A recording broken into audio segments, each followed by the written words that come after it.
Wow. Molly, you can introduce yourself. Soon to be replaced. Yes, the 2024 champion. No, here on the other side. Yeah, my name's Molly Smith, and I currently on the live stream for the British Bouldering Championships a couple weeks ago. But yeah, today joining Zoe Wood, International National Route Tender, which is what's there. And we're here for the semi-final round at the British Youth Championships.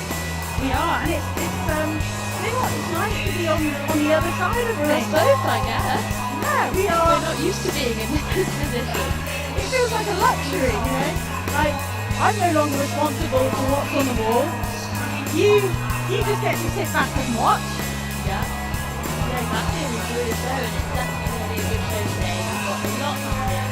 We've got the semi-final and final round for the senior male and female under 17.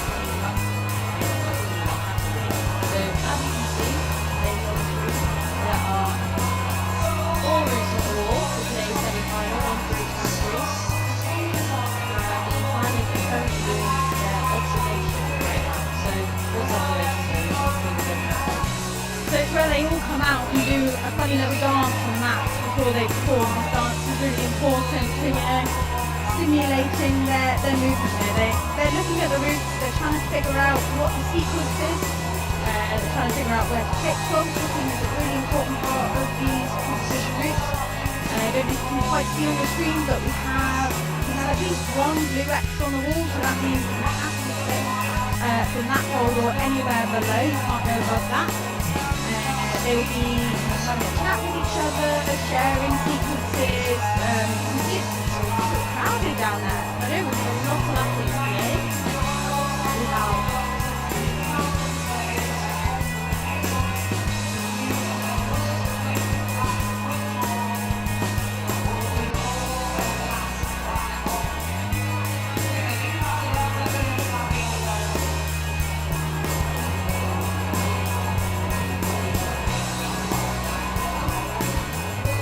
So the competitors are allowed to touch the start poles. You see a few of them there just sussing out maybe how they're going to start the route. And of course I see some binoculars. Good hand. Are you a binocular gal? I used to not be into it, but I think it's worked in the past year. Because, you know, it really does allow you to see more detail and information at the top of the wall. And you don't set your sights to the top of the wall. Exactly. You've got to go with that mindset. And you know, you're a very experienced competition climber. What are your tactics and observations? Do you like to confer with others? Are you kind of, you know, do you ever keep much to yourself? What's going through your mind when you're through the sequence to get you ready for it? Yeah, so it's definitely like a way to kind of lay out your 6 minutes observation, I would say. And I like to go through the route by myself to begin with, just so that I've got a general idea of where it goes, what my sequence would be. Just so that my time is used efficiently. So I generally just go through hands, not really bothering about clips or anything, but just getting the general flow of the route. And then I try and think about the clipping positions, because often like that's a piece of the route as well. Sometimes, you know, people fall off clipping, or you climb past the clipping point and then that's the end of your go. And it always sucks so much to kind of fall off or be marked down because of a clip. Like, it's not the climbing, but it is. So I then go through all the clipping positions, and then I like to go through it with someone else. And I generally pick someone who I know really well, or like I know their climbing style, or someone who's a similar height or build, or has a similar climbing style to me as well. Amazing. Well, that's a great insight there. I feel like maybe for some of these athletes this could be a fairly new kind of experience, especially in the under 17s. It's one of the great things about having that kind of national comp that is also a selection. You're bringing through maybe people that haven't had much experience at lead comps. We saw some of that, I think, in qualification yesterday. Maybe a few not quite seeing the second positions, and a few actually not noticing the blue X's.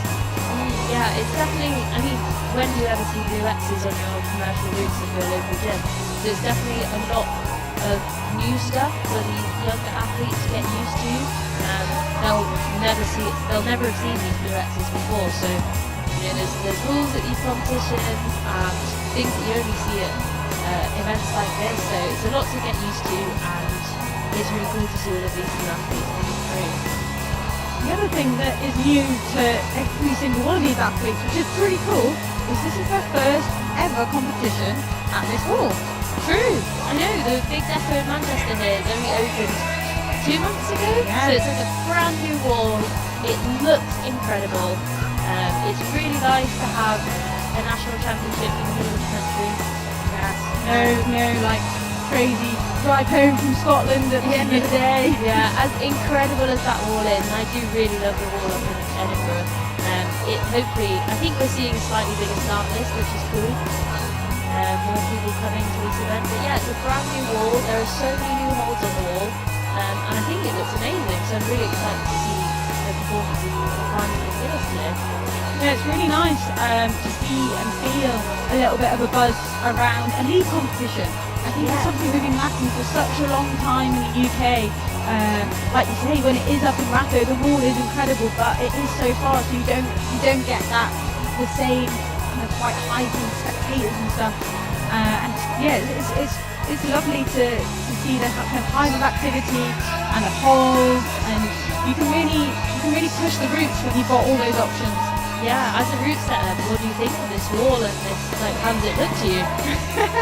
It's amazing. It's so great that we've got enough space to put up these really hard routes, and to be able to not be constrained by anything, by kind of weird wall angles or side walls or corners. It means that every single line will be a really good competition line. You're not having any sacrifices along the way. We're just seeing our athletes heading back into ice station, some of them getting their last little. Oh yeah, you always keep looking. You gotta have your head out. You turned. trip over all sorts, but you keep looking at the route until the very last possible second. Yeah, getting ushered there, getting ushered back into the isolation. And then route ropes are getting pulled, so the rope's just there to show you which clip you have to clip. The great thing about competition routes are, because the wall is completely stripped, you can wander as much as you want, and that creates a great opportunity for some different movements, to get some big volumes on the wall, to put kind of slightly less conventional route moves as well. We see maybe some more kind of high feet, leg swings, some pushing, but yeah, that rope is just there to show which line of quick draws you fit. We do a fair amount of moving quick draws around, extending some to make that possible, so that the rope doesn't run over any volumes. Try and minimise the rope drag. So the athletes just have a little bit of time to get back into ice station and get ready, and we will be on with our show soon. How exciting!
Hello, and we have our athletes coming out onto the mats. They are our first athletes in the semi-final of the BLCC's 2025. So as you can see, we have all 4 athletes from each of our categories out climbing at the same time. The wall is big enough to allow for this, so we get to watch lots of action all in one go. In the under-17s, we have Catherine Matthews, just getting straight on with it. We like that, no hesitation. Austin is just gathering himself there. In the under-17s male. Oh no, sorry, Catherine is senior. There you go. We've got Emily. It's early, isn't it? We've got Emily Chan out for the under-17 female, and Konstantin Lepukin for our senior men. And all athletes off to a really good, steady start. Yeah, it's a relief when you kind of, well, I guess it's nice almost for me. Normally I know what's going to happen with the moves, and it's quite nice to see that they haven't been mean with their start moves. No, I did see a little run on start yesterday for one of the men's qualification routes, and you know, everyone can always do it fine. It gives you that little, makes you nervous, and I guess that's the point of it, just to put us on edge a little bit. Yeah, exactly. You don't want anyone to fall off, but you're gonna have to make them think a little bit. And you can't quite see it on the screens, but we've got in the wall, all our athletes are actually at basically the same point, which is pretty cool. Yeah, and Austin Hammond, our under-17 male, has just reached the blue cross section and done a nice little dyno, and that's why that blue cross is there, right? Yeah, so that, you know, a move like that, which maybe could spit you off, they want to make sure that you've got that clip in, just to avoid any possibility of hitting the floor. And Catherine has just slipped off there. I think it definitely ramps up once it gets to the steeper section of wall. And we've got Emily there, sorry, a little bit of a second move. It's still early, Molly, don't worry, we'll settle into this.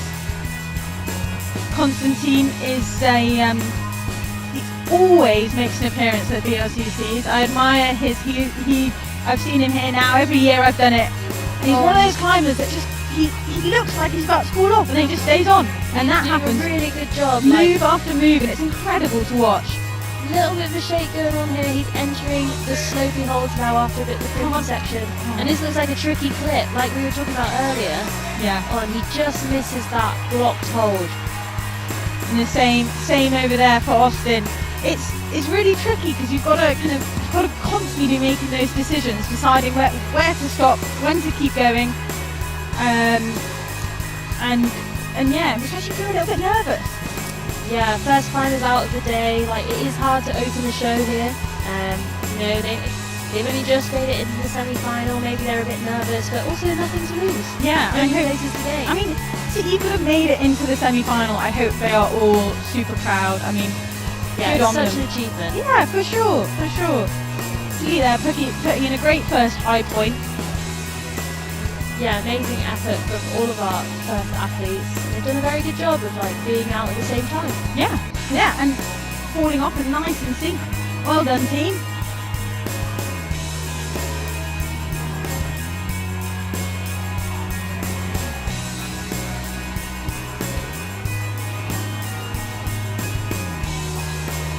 The lights here are they're really making the wall shine. Yeah, the venue is amazing, the wall looks exceptional, and I think it's just going to get better for this evening's final. I know, I'm so excited. It's really great to see the sport grow and head in a direction which only means that the athletes can shine even better and kind of thrive in our country, so that then they can go out to the internationals and thrive there, because we really have got such an amazing kind of community of strong climbers here in this, what is a relatively small country.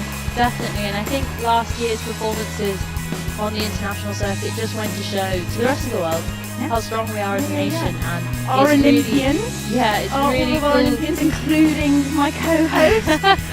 I am secretly, basically, I'm one of Molly's friends, but basically I'm just a super fan. Oh, please. Big and I'm a super fan of your route setting, so we're even. And we have Maisie here from the seniors, off to a solid start. Just, you know, again, I like it when they don't waste any time. They're out, they're up. Maisie's a DEFA athlete, so she should be right at home here. Yeah, we've seen all the athletes coming here a lot to train, like, you know, because the wall's only been open a few months.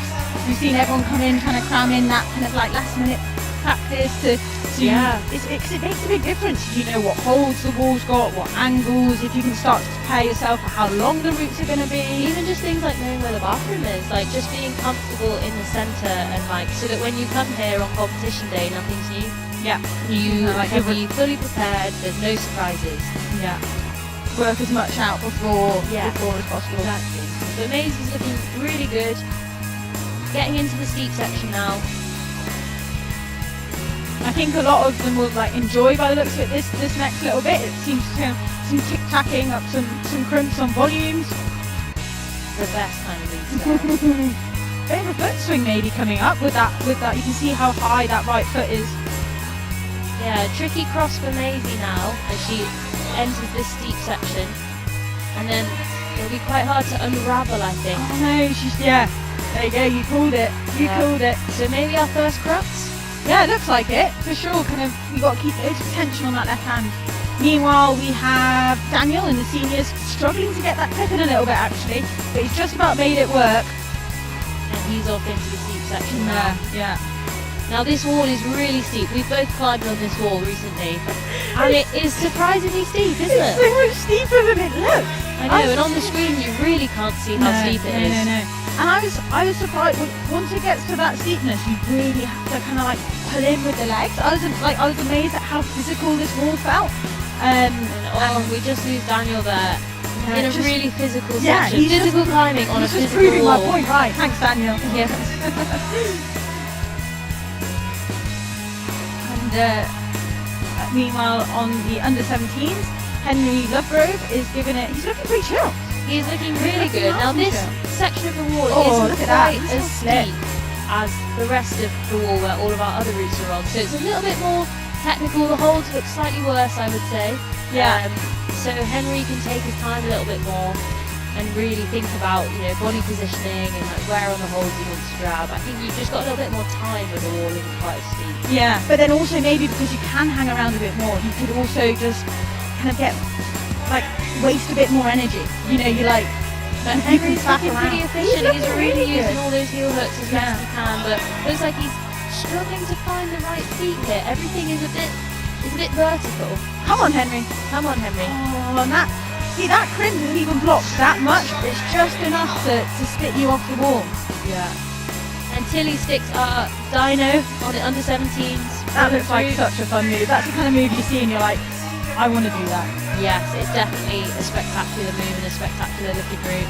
I was talking to Jess, one of the route setters. She's the head route setter for Rappo, and she was telling me, so the route setters have to work until about 10 o'clock at night. Well, even later, 12, changing all the routes over from the qualification round. And she said that she tried that dyno about 10 times about 11 o'clock at night, just to try and get it perfectly tuned. And so yeah, that's a little bit of background to what route setters are doing whilst everyone else is tucked up in bed. Yeah, and I always say that the climbers have a long day. You know, they prepare really hard for this and they train, they give everything, and these competition days are long, but it's an even longer day for the route setters. It's a long week.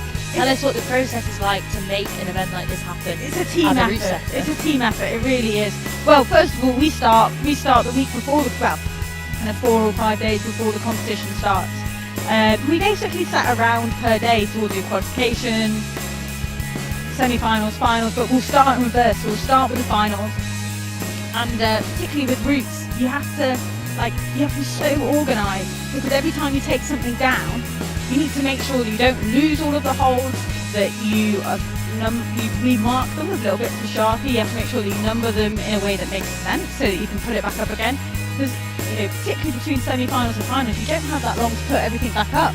No, it really is a tight turnaround, isn't it? And you've set a lot of routes. Here we've got 4 for just the semi-final round. We'll have another 4 for the final.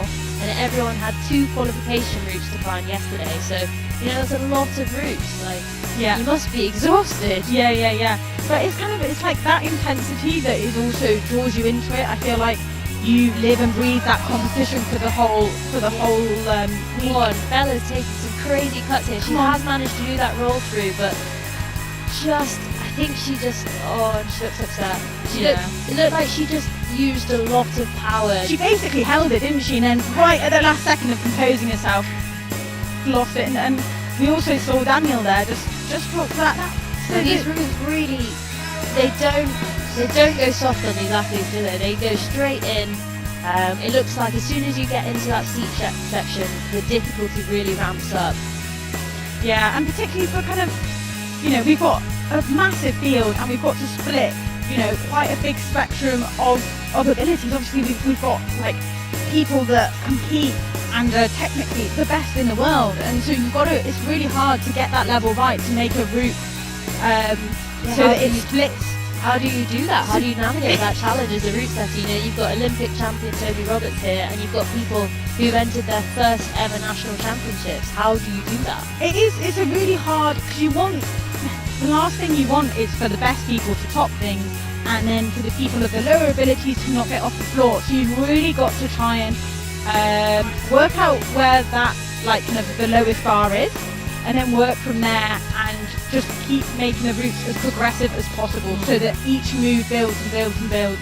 Another really good thing to look out for is just being really aware of how intense the route is as a whole.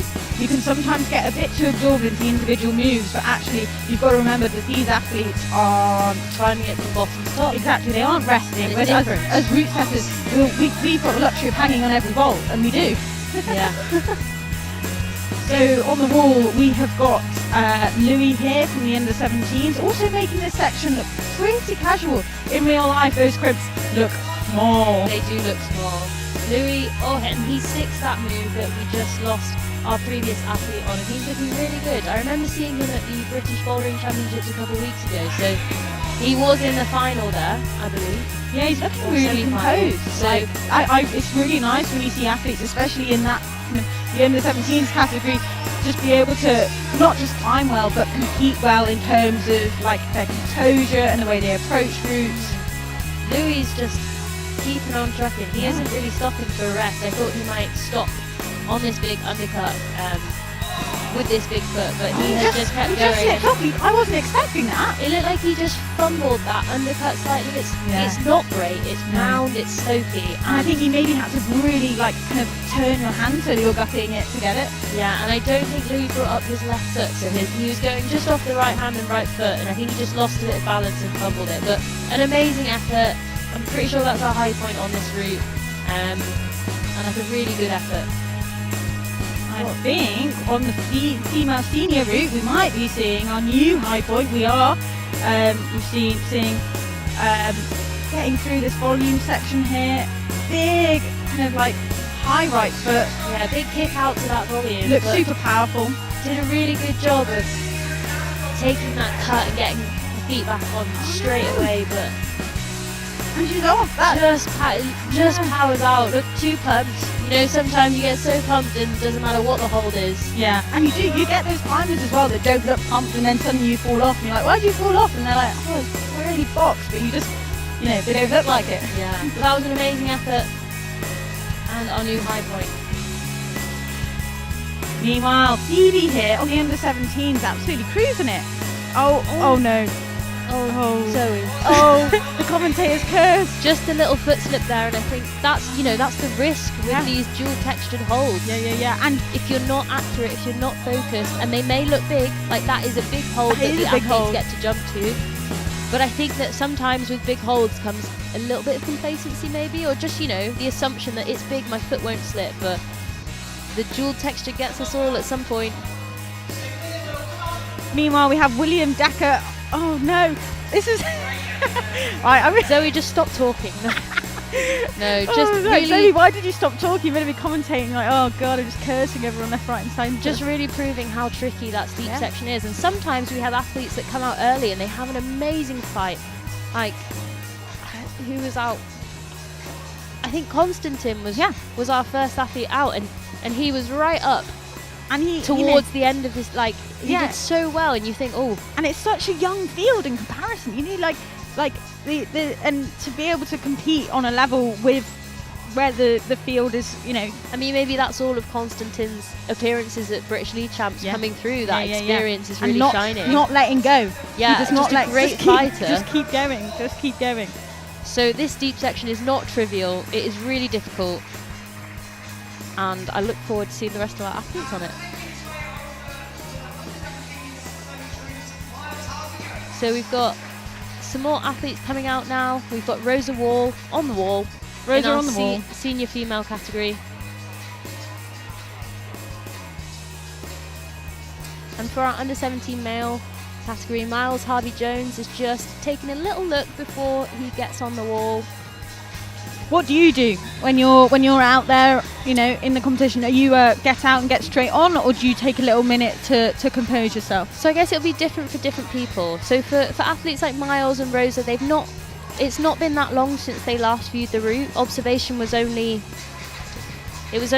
half an hour ago, and they've not been in isolation for that long. So it should still be fresh in their mind. So they probably don't need too long to remind themselves of what the route looks like, where it goes. But I would always come out. You've got 45 seconds of time before you have to get on the wall. I bet that actually goes quite quickly. It goes really quickly, and there's a lot of times where I've been watching my teammates out of comps and I'm like, get on the wall. It's been they're just taking their sweet time, and I'm like, you don't have this much time. 5 seconds. Will you get a warning, or, yes, or do I think you? it's a yellow card or a warning. Okay, It's definitely like a punishable offence. Yeah. And because just otherwise you people just that spend don't know 5 what minutes. the yellow card means, could you just explain what that is? So a yellow card is, I guess, whenever you break the rules, but not a severe rule, you get a yellow card, kind of like in any other sport. And So not something you want, really. And when you get 2 yellow cards, I think that becomes a red card. But we got one earlier, actually. We did. We got one earlier from Maisie in the senior female category, and it can be for something as what you'd think to be as trivial as not wearing your bib. Indeed. But it's all great practice for these athletes. You know, for some of them, this might be their first ever competition, lead competition with these rules. And Rosa's having a having a really good fight, and she's just getting all twisted up in those volumes. But we just lose her.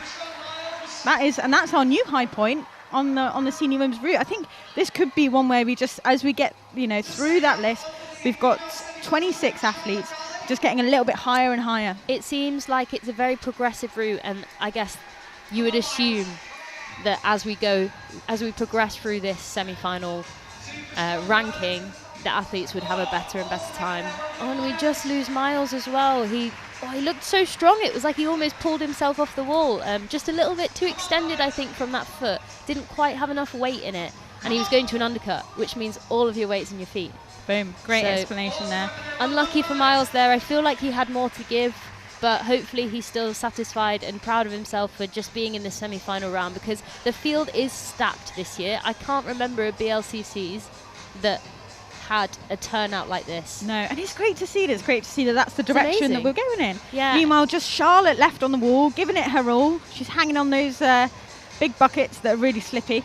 Really slippy. I guess that's a really clever way of incorporating a rest into a route from the route setters, because the holds are big but they're slippy, so you can't really relax, so you're always under tension. And you've just done a jump, and I think it's nice to be able to give the climbers, if they've done a move like that, just a second to compose themselves. Sometimes rests are a little bit more maybe mental than physical. When you're setting a route, do you think, right, where can I give this climber a rest point to either reset mentally or get a little bit back before a tricky section? Like, is there a strategy when I you're think setting? maybe like a tiny bit of rest, so like half rests almost, or through like a quarter rest. You never want to give them just too much. Exactly, right? Just a little bit, just to keep them chugging on up. And Charlotte here she's getting our high point. She's sticking that was an amazing that was a hero move. So Charlotte is approaching this blue X here, and so she must clip it. There we go. She's clocked it. She's just seeing if she can reach it. She can. So Charlotte is a climber from North Wales. She is coached by Emma Twyford. Come on, Charlotte, get that clip in. Just struggling to pull up enough slack for that. She is a lead climber, she's a lead climber and a boulderer, but I think her, she really shines on the lead routes. Oh, and she's just off there. That looks like a tenuous clip. It does. It looks like, you've climbed the entirety of the steep section. You just want to get to that vertical section so you can take a bit of weight out of your arms, but the route setters have given you a clip to clip, so it's quite evil, I'd say. But most of the time, the blue X is for safety. Yes, yeah. And it's also to demonstrate that, you know, if you choose to climb past that, you could not clip that clip anywhere from like beyond that point. Right. And in these competitions, you have to clip all the clips. Yes. So it's also That is a basically rule. to let the athletes know, like, if you go beyond this point, you can't clip it, which actually is quite useful. Yeah, I guess that is actually a bit of like intel, I guess, you know. It gives you a sure kind of bit of information on the route. So you know that, right, whatever I do, that is the hold I will be clipping off. So you know that for sure. So kind of helpful in a way. Also stressful, I'd imagine. Also stressful, yeah. Yeah, like, there's a lot going on, like, let alone being, like, told that you have to clip there. We've got 4 new athletes on the wall, 3 new athletes on the wall. We've got Sienna Chaplio for the senior women, Max Brown for the under 17 males. We've got Emils Laganovskis for the effort. senior men. Great effort there. All making their way up, looking pretty casual. They're just beginning their campaign on this semi-final route.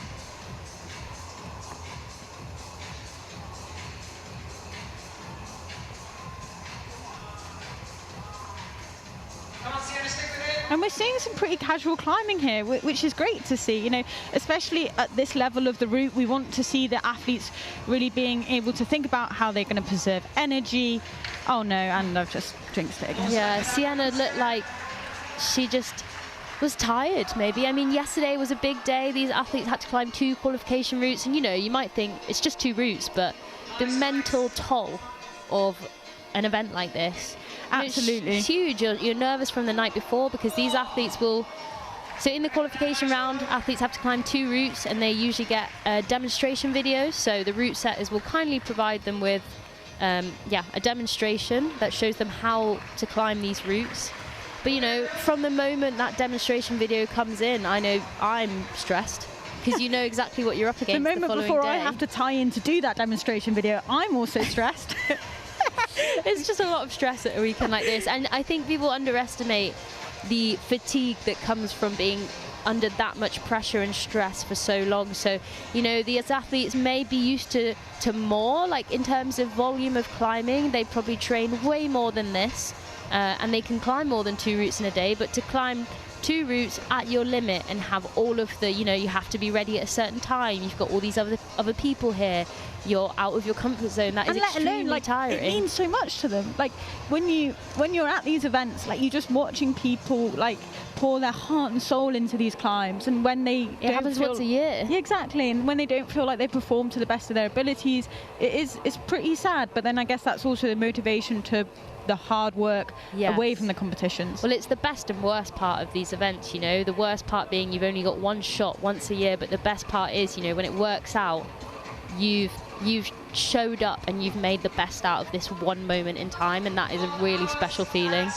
Do you have any kind of like tips for the mental side of competitions, or things that have helped you during you know, during these like environments which you feel like there's a lot of pressure on yourself? Probably, I mean, a lot of internal pressure as well. Definitely, like anything that you've found really helped you? So for me, I know that preparation is key. So the more prepared I feel, the better I'll feel on the day. So it's just about really making the most of all that training time and just showing up to the event as prepared as possible. But then once you get here, there's nothing you can do apart from give it your best. And as long as you've given it your best, then what else could you expect from yourself? Yeah. Let go of all that pressure once you walk into the environment. And as much as everyone else, you may have lots of people who are invested in your climbing. You may have a coach, your parents, friends, team members. It's your climbing at the end of the day, and they just want the best for you. So all you can do for yourself and for them is to just go out and climb your best and enjoy it, because also, what an achievement to be competing at a national championships. When I speak to my friends who aren't climbers, they're like, wow, Mol, like, you know, you're trying to qualify for the Olympics, or you're national champion like that. There are so few people just in the world who can relate to that. And so I hope all of these athletes remember what an achievement it is to just be here at this level. and they just enjoy the day. That is so nice. I wish we could record that, bottle it up, and just play it on loud in isolation to them all before they go out, because that is just, you're so right, and it's such a lovely way of looking at it. And especially with, you know, because we have the under-17s category, they just don't quite have that experience and might have not quite found that peace with it yet. You definitely see a lot of stress, you know, at these competitions. I know, and they're just finding their feet in this competitive world, and you know, they just want to they do really want to do their best. But it's great to see them like enjoying it and sticking with it and coming to Boulder and lead competitions and year after year, and also just being around the senior athletes as well. It must be really inspiring for them to be able to climb alongside the likes of Toby and Hamish and Max, you know. Yeah, no, it's an amazing kind of like, community we have here, and we've just seen Ruth also get spat off by that section with the crimps on the volumes. And I think, you know, looking at it from here, I don't think we can quite like understand how small they are in a steep section of wall. And as we see more and more athletes come out and struggle on that bit, I think it's just kind of, it's hard to continue the flow through it almost, it's looking to me. Definitely. Meanwhile, we've got Maya on the under-17 female route. She's got that last blue cross clip in, and I think we're about to see our first athlete onto the head wall. She's looking good as well. She didn't look too stressed by that clip. Oh no, now I've jinxed it. No, she's been climbing really efficiently, and she's been super confident in her movement, but just unlucky in that, you know, spat off by that big move. I think she climbed really decisively and powered on through. Meanwhile, it's all happening now. Yeah, it's all happening now. We're seeing Kit make his way close to the head wall on the under-17s. And he's got a really subtle little knee bar in, which has just been enough to help him get that clip in. And let's see if he can do this really tricky He's in fight mode. But I think we could see him go for... Come on. That's really interesting. He's like brought his hands down onto the better undercut to do that move up to the next undercut. And that's really interesting and like smart climbing from Kit. Sometimes the way that the route setters have intended the route to be climbed is not the best way for the specific athlete. Yeah, for sure. And so I guess it's about making those decisions for what's going to suit your body type the best. And I'm really impressed that Kit managed to do that on the fly, on the wall, because, you know, he looked pumped, and when you're pumped, your decision making is definitely impaired, and it's really hard to still think clearly when you're under pressure from your body, like your forearms want to let go when you're starting to panic. But that was really impressive from Kit to not just reach, because I think that's the urge when you're struggling, is to just throw your hands up or jump to the next hole. But instead he took his time, he brought his hands back down, and he moved his feet. And I always say to people, when you're pumped, think about your feet, move your feet. We should be writing down all these tips here. We're getting all these nuggets. You're throwing off some great tips for the competitors there. We just saw Cameron as well. He had a great fight. Yeah, he did. I've seen him here practicing his lead. He's and he's often at all of the competitions. I think that middle section is proving to be a bit of a stopper for a lot of the athletes. I wonder if the route setters are worried a little bit, but I also think, you know, we've got a lot more to go, especially in the adults. It's a bit of a bigger field for the semi-finals. For the adults, we have 26 versus 16 in the under-17s. Definitely. So there's still lots more climbing to come, and I'm really confident we'll be seeing some athletes at the top of the wall later today. Well, with the calibre of athletes that we have to come, I would be surprised if they weren't. There were quite a few tops yesterday, so the athletes are used to getting to the top of the wall, and the route setters definitely use that information, don't they? Absolutely. They'll be, you know, really analysing how the athletes did in qualification and have tweaked all of these routes to really kind of fine-tune that level. Often the semi-final routes in these competitions are actually the hardest.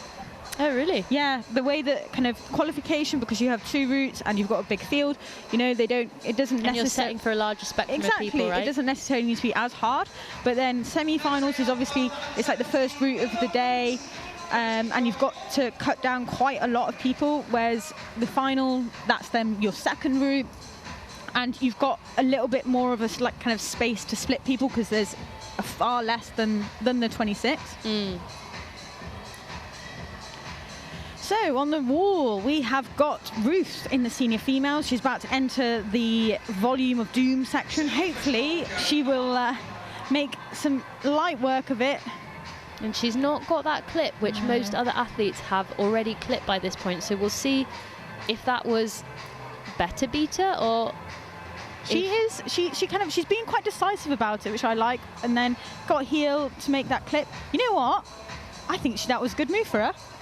Yeah, it's paid off. She's making it work. Let's hope it pays off. And over on the senior male, we have Joseph, who is also entering into our Volume of Doom section, where we've seen quite a few people get spat off this next little section with the undercuts and the rollover. Oh no! And yeah, it's just super physical. You go like you've got these two tiny crimps, and you've not got much to stand on, and you're going into an undercut. Yeah, there's basically like super physical. There's basically no feet in that section. You've got to really like drive your toe into the underside of the hold. Meanwhile, we've got Kirsty in our under-17 women's category just eyeing up this jump. She's got the clip in, and now she's just taking a moment before she commits herself to that jump. I really think that this is kind of one of those moves where like actually it isn't that physically hard, and all of these athletes have been more than capable of doing it, but there's just something about jumping on a rope which just feels spooky. I mean, there's a little bit more logistics to it, isn't it? You've got to like avoid the rope, especially when you've had to clip above. You've got to try not to catch the rope with your arm. But Kirsty made it look super easy, and now we'll see if she'll take a bit of time to reset before entering this tricky volume section. And Sebastian just making his way into that undercut. Looking pretty good here. Yeah. He's also getting that little knee scum in, which I think will help to get that clip in. It looks like that pink bar is really bad. None of the athletes look particularly happy on it. No. But it does take quite a bit of confidence to skip out a hold on a route. And Sebastian didn't have the clip there, but he just went for the hold. I think he knew that maybe he didn't quite have enough juice left to get that clip in from the position. And it's more worthwhile to have a plus or a higher score than it is to have the clipping, because clips don't, even though we were saying earlier clips can make or break, they don't actually count for anything. No, so the way that scoring works for these routes is that each hold is worth a point, and we have route maps which are actually online. So if you are interested in seeing kind of what point each hold is worth, you can head to the BMC results.co.uk, and all of the topos for the routes are on there, so you can have a little look to see what the scores the athletes are getting. They're scored in sequence, so there is the potential for, if an athlete skips out a hold, they could get a higher score. You could like leapfrog scores. Yeah. But at the same time, you can also kind of be penalised a little bit for that, right? Exactly. If you go up and get to a higher hold, but you actually couldn't do anything from it, and the route setters are like, no, you couldn't have got any higher than that with that hold, then you go back down to the last scoring hold. So there's a lot of tactics involved as well. Yeah, and it must be so hard to like be able to make those decisions when you're under that much stress and pressure. And also there's also that time pressure. The athletes only have 6 minutes to make their way up to the top of the wall, so maybe if it's a route where there's quite a few rests, that suddenly becomes a lot harder. Definitely. I think that's where you see who's experienced in competitive climbing and who isn't, you know, whether they're able to make these decisions, whether they're able to stay calm under pressure, and their pacing as well. But we've got 3 new athletes on the wall. We've got Hannah Hunt for our senior women's route. We've got Tom Jenkinson on our senior males route, and we've got Martha Frost-Mullen on our under-17 female route. We have Toma just getting ready there, so we've got about to have 2 Catalyst athletes on the wall. These climbers are from London, and yeah, we often see some strong climbers come out of that squad. Hannah getting a bit extended with that toe hook, but controls that cut really nicely. She was super quick to get her feet back on the wall, which will definitely be helpful for this next section. She's climbing really decisively, and we're about to see a new high point. I great think. Flexibility from her as well. Yeah. And she's just cruising through these volumes. Yeah. It's really nice when you see lots of athletes struggle, and then suddenly you see that kind of glass ceiling being broken through, and you just really get to see the caliber of athletes kind of increase throughout this semi-final. Big slap up to that macro from Hannah there, and that hold, it looks big, but it's not particularly good. Ooh. And she had quite a lot, there's quite a big move off of that macro. Yeah, and it looks like as well, you know, she had her rope behind the leg a little bit. That looked pretty stressful and working out, you know, just quite how to, whether to match and then go, or whether It can be quite distracting, can't it? Yeah. And especially when the routes become quite 3D, because we're able to use, the whole wall is stripped, you can put so much kind of bigger volumes and macros and stuff on it. And you just don't get that in day-to-day setting. Definitely. And so like you probably aren't quite as well practiced at dealing with that. Oh no, suddenly the rope is going in a weird direction and working out where it's going to go when you fall. And that's where experience really counts, and it is helpful to do, you know, to have done lots of competitions before. You have more practice on climbing on these routes, and they are so different to your commercial routes. So it really is helpful to have, you know, been there, to be used to ropes being, because you know your routes in a commercial gym are straight up as well, and these wander a little bit, so the rope's different, the quick draws are different, but these athletes do a really good job. You actually go further away from quick draws as well, you know, even that mental effect of being like, oh, suddenly I'm actually quite far to the side and a lot further, even though it's completely safe, you're just simply not used to that. And there's so many of these factors that, yeah, unless you compete, it's really hard to get used to them, with the lack of kind of maybe like training facilities which are set up purely for competition climbers. And that's something that I think, especially in the UK, a lot of our athletes have struggled with, because just the routes are so different in competitions versus in the commercial walls. For sure. Toma is now entering our kind of main crux section. He's into that big white undercut. Let's see if he opts to use that pink bar or if he skips it. He's quite a powerful climber, and you can really see that he's making good moves up the wall. He's keeping that tension on. And he's deciding deciding to keep going. I think he might need to. He's going to need to clip very soon. Otherwise, there we go. Oh no! And a bit of a flip upside down, but he did hit the wall with his foot. That was some good. His foot was above his head, but yeah. No, and that'll be interesting to see whether Toma is rewarded. What score he's rewarded, because he did climb quite a way past the clip, and I feel like from that next purple hold you wouldn't be able to reach the clip. So in this circumstance, if the judge isn't sure, what will happen is they will ask one of the route setters, most likely the head route setter, which is Max Ayrton here, and it will be like, okay, so at what point could you no longer clip that clip, and then they'll be rewarded the score for where they could have last clipped the clip. Right. And we have Ryan here just making his way up onto the start of the steep section of the male senior route. And we have Jessica making her way up the start of the senior female. The way that the lights are illuminating everything here is making them look a lot more like highlighted than in real life. These volumes look kind of almost like lime yellow, but they're actually green in real life. They are. They are indeed great colours on the wall. The wall looks incredible here in Manchester at the Big Depot. And we're approaching halfway through our semi-final round now, I would say. But Ryan is looking really good. He's approaching this main crux section that we've seen so far, and he makes the move into the slot. Starting to readjust, he's looking pumped. Let's see if he can get that clip in and continue. The holds don't get any better, and he takes a cut, but he's looking really good. Come on, Ryan. It's so physical, this section. This is like, you know, can you pull maximum through your legs, keep the core tension. You know, the hands are basically secondary. He's going to do like almost a figure of 8. He almost twists himself off the wall there. He just got a bit tangled, and that is the risk with feet first sections, I guess. You have to be really careful with where you place your feet and make sure that you leave enough space for your hands to then hold the same holds that your foot is on. And I think Ryan just maybe was a little bit greedy with his foot. You know, he was pumped, so it's completely understandable. And he just didn't quite have enough space to get his hand on that same hold, and that's why we lost him there. It also just looked really hard to read. You know, there's really 3 holds in a line, and from the floor you don't quite know like which way round it's going to be best to go. So not only is it strenuous, but you've got to try and think as well. And it is really hard to think when you are pretzeled up on the wall.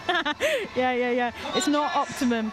And over on the under-17s female, we're seeing Caitlin really maximising her tallness there. She is one of the taller competitors in this category, isn't she? She competed for the bouldering championships as well, and I was on the setting team for that, and sometimes I'd look over and she's just like reaching between holds that for everyone else was.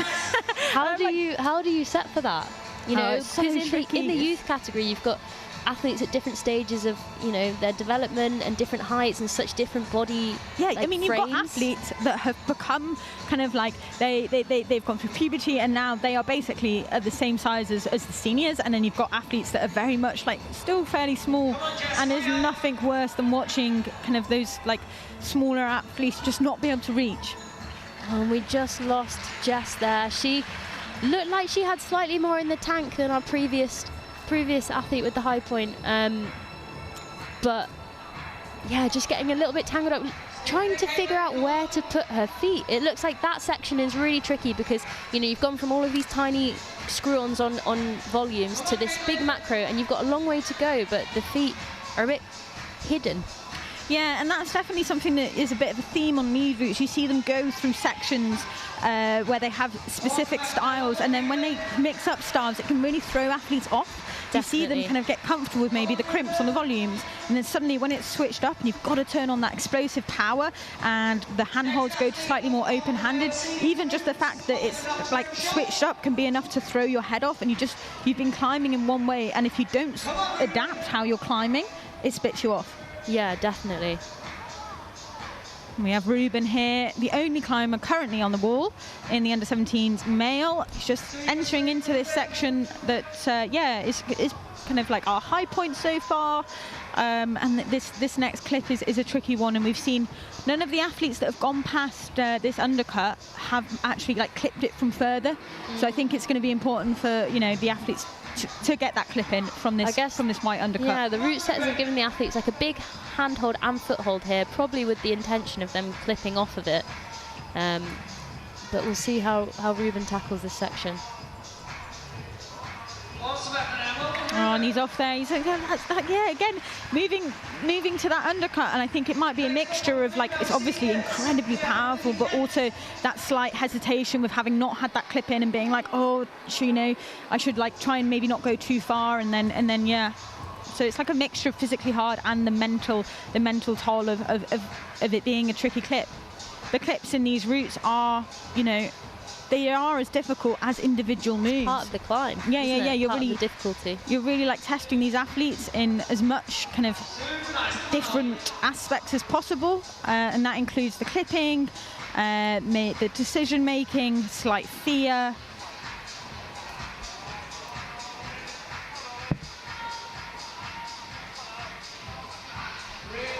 And Oliver Knox-Renshaw is fighting here on this senior male route. He's just approaching our main crux.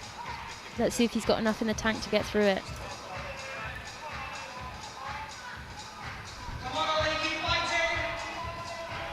Come on, Ollie. Oh, and he sticks the move to the slot. Great effort here from Ollie. He's fighting. Come on.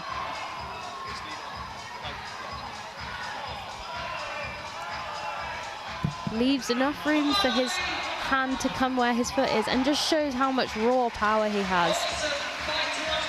Oh, just short on that last yellow squadron hold, but a great fight from Oliver. He looked like he was fighting quite a few moves before that, so that was really, really great from him. Meanwhile, we have Livy kind of, entering this volume section looking pretty casual, which is great to see because it, you know, we know how hard it is with the amount of climbers that have struggled with it. Yeah, definitely looking the most relaxed so far, although just struggling with this clip now.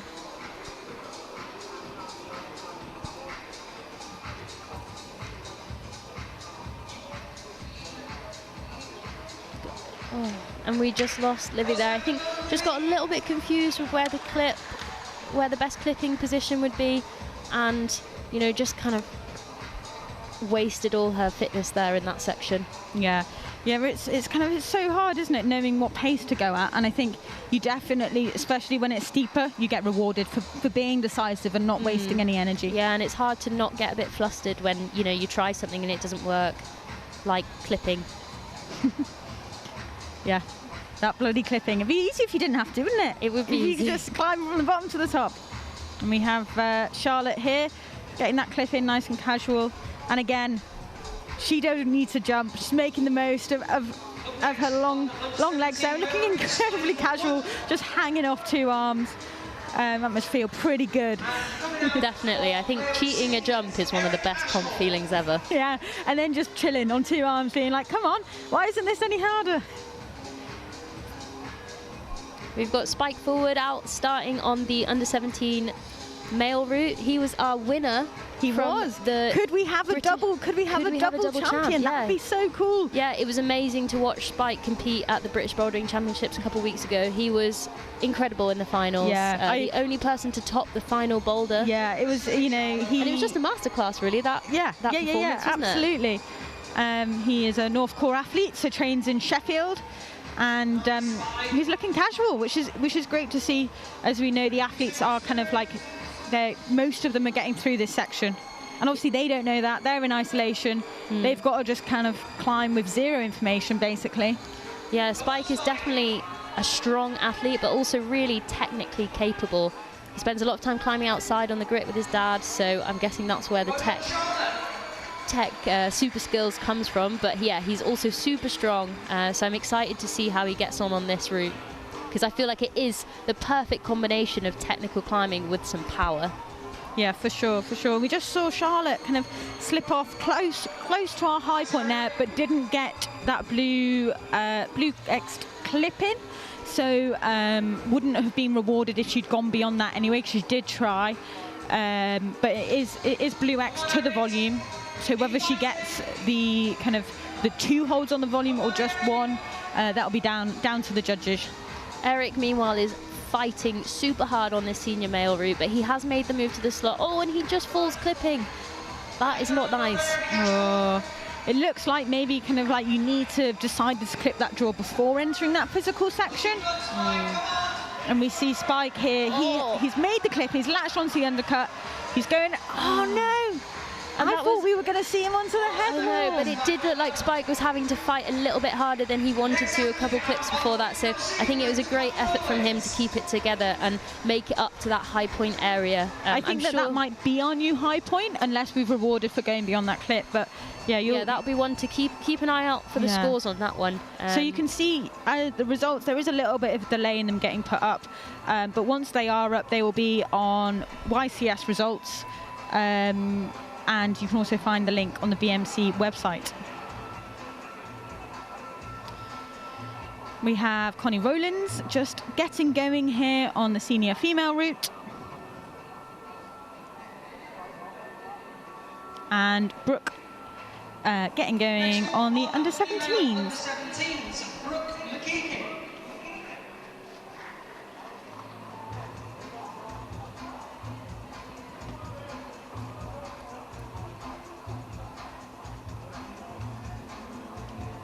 So in the under-17s category, as we only have 16 competitors versus the 26 in the seniors, we are kind of like, we're making our way into the kind of top third now. So the athletes have come out in reverse order from how they qualified. So we'll be interesting to see kind of like the high points. Yeah, we should maybe see the athletes getting a little bit higher. Be great to see.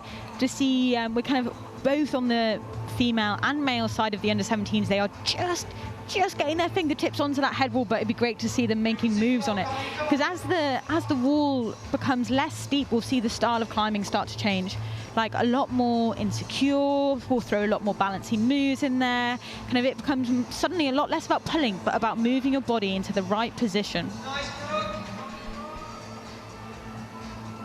And we have Connie here, like kind of actually getting a little bit of a mini shake on those volumes, which is great, because we know how powerful that next section is, and so you're really going to want to milk it.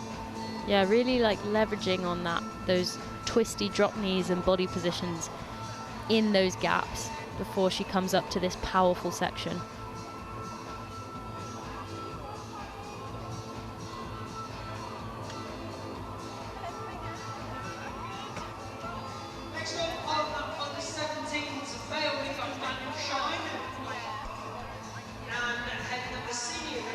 Connie just trying to figure out where to put her feet, and we lose another athlete at this tricky kind of change in style on this senior women's route. You go from tic-tac and kind of fitting in a groove to this really big, powerful move off of this blocks macro. So hopefully at some point we'll see someone figure out and unlock that foot sequence, because I think that is what's holding our athletes back, just not quite finding the right foot positioning. but there's still many more athletes to go, and I'm confident we'll see some of our female athletes up on that head wall later on today.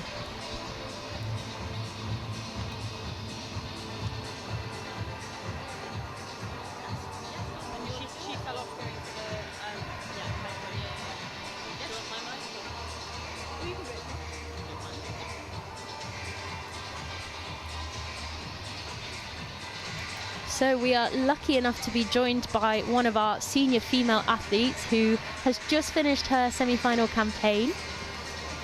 Hiya. Hello, with me in the booth we've got Jessica Claxton-Daniels. So Jess, how was it? It was really good. I really enjoyed the route. I'm like quite a fan of crimps and stuff, so it's like very my style. I very much enjoyed the route. It was very flowy, I found. Like it had a nice like rhythm to it in a way. Amazing. And how has it been competing here this weekend at this new centre? It's been great. Like the centre's amazing. I live like kind of nearby, so I've been coming here every now and you're then. local. Yeah, but it's like it's amazing to see like what the route setters have done with like the space and everything. Like just looking at it, it looks like so cool. Yeah, the wall does look fantastic today. I think we are in for an absolute treat. Yeah. And it's only the semi-final round. Yeah, We've still got the finals to come. Like So the finals is going to be, like it's going to be cool. You're currently holding the high point, right, Ooh, on this route? I've been told, yeah. Yeah. So that's like quite cool. That's super exciting. What was it about that final section that, spat you off in the end? Yeah, it was, I kind of read it as like getting a heel on the last green volume. But when I got there, I was like, oh, that's not actually the best for a heel. Yeah, really tricky to read that section from the floor, I think. And that's often something that's hard as a competitor. You do your best to get as much information from the floor during observation, and then you get on the route and it's like, oh, that's not quite as I expected it to be. Yeah, like I imagine, like looking back on it now, I think it's like a left foot on the green hold out to the right. Right. To like be able to push yourself across, or just being like super strong and just like powering through up to that left hand. Yeah, you're not the only person to have struggled with this. We've not seen many people make it through that green volume section, but those who have really struggled to know where to put their feet for that section. It looks like you've gone from technical kind of, drop knees and groove climbing into this massive, powerful move. Yeah. It's like, oh, this is really flowy, and then you get there and it's like, oh, this is a complete change in pace. Yeah, and it's really hard to kind of adjust to that change in pace, right? Yeah, definitely. It's like, you kind of needed a minute, but it's like when you get there, I felt like quite spanned out, like with my feet and stuff. But when I actually got there, it was like, oh, like I thought it was going to be kind of harder. Like I was worried I was going to have like a really low fall, like and mess it up or something. But I was like, I'm very happy with how I did today. Well, we think you should be happy too. We thought you climbed excellently. Yeah, see that left foot there. Okay, Catherine just demonstrating what Jess said, and definitely getting the closest so far to sticking that move. But it doesn't look like that hold is very good either. No, someone said, oh, it looks like a jug, and I was like, no. I don't know if I believe that. How was the observation period? Did you read with other people? Yeah, I read with Hannah Hunt, who was on just before me. Okay. And we both read with the heel. I think that's why we both got quite stuck. Yeah, I remember seeing that. It was, it was good.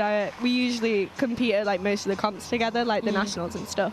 So we usually like read routes and things like that together. And nice. It's nice, like being able to like know that someone's there and like has a similar style in the sense. Yeah. It was just like, it's nice. I was going to say it must be nice coming to this event with a team. Yeah.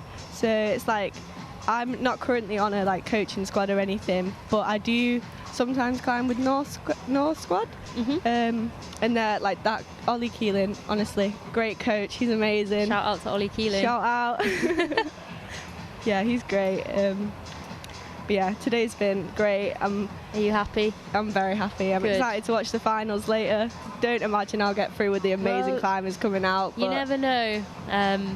But it's been an absolute treat to watch, and we've been saying like everyone here should just be so proud of themselves for just 100% being in the semi-final round. It's such an achievement already. Oh yeah, 100%. It's like it's one of those things where it's like, this is like BLCCs. This is like one of the biggest This is the pinnacle comps. Like, of yeah, British, exactly. competition climbing. Biggest British comp for lead, and like if you like even just competing, it was like the routes yesterday, like they were pretty hard. So it's like, everyone should just give themselves a pat on the back, Definitely, like, we love that. Yeah, we love 100%. that. Say it louder. So what does the rest of the year look like for you, Jess? More competitions? I'm thinking like definitely more of like the plywood quiff type things, because like I've not yet done quiff. I've always had Okay. one thing or another, like, but yeah, I'm very excited for my first year at quiff. I didn't make the boulder team, Okay. so I'm hoping to maybe get some lead comps, Amazing. and with how things are looking, I think it might be a hopeful. Well, I've got my fingers crossed for you. Thank you. And we'll be watching out, and all the best for this year, Jess. Oh, thank you for so joining much. us. See you later. Bye. And back to the climbing that's happening on the wall. We just lost Oliver Phillipson, but we do have one more athlete coming out on the wall. I think we've currently got cleaning happening, but Seren Wednesday Wills is starting for our under-17 women's route. Thank you very much to Jess for joining us just then. I've got my lovely co-host Zoe back with me in the booth.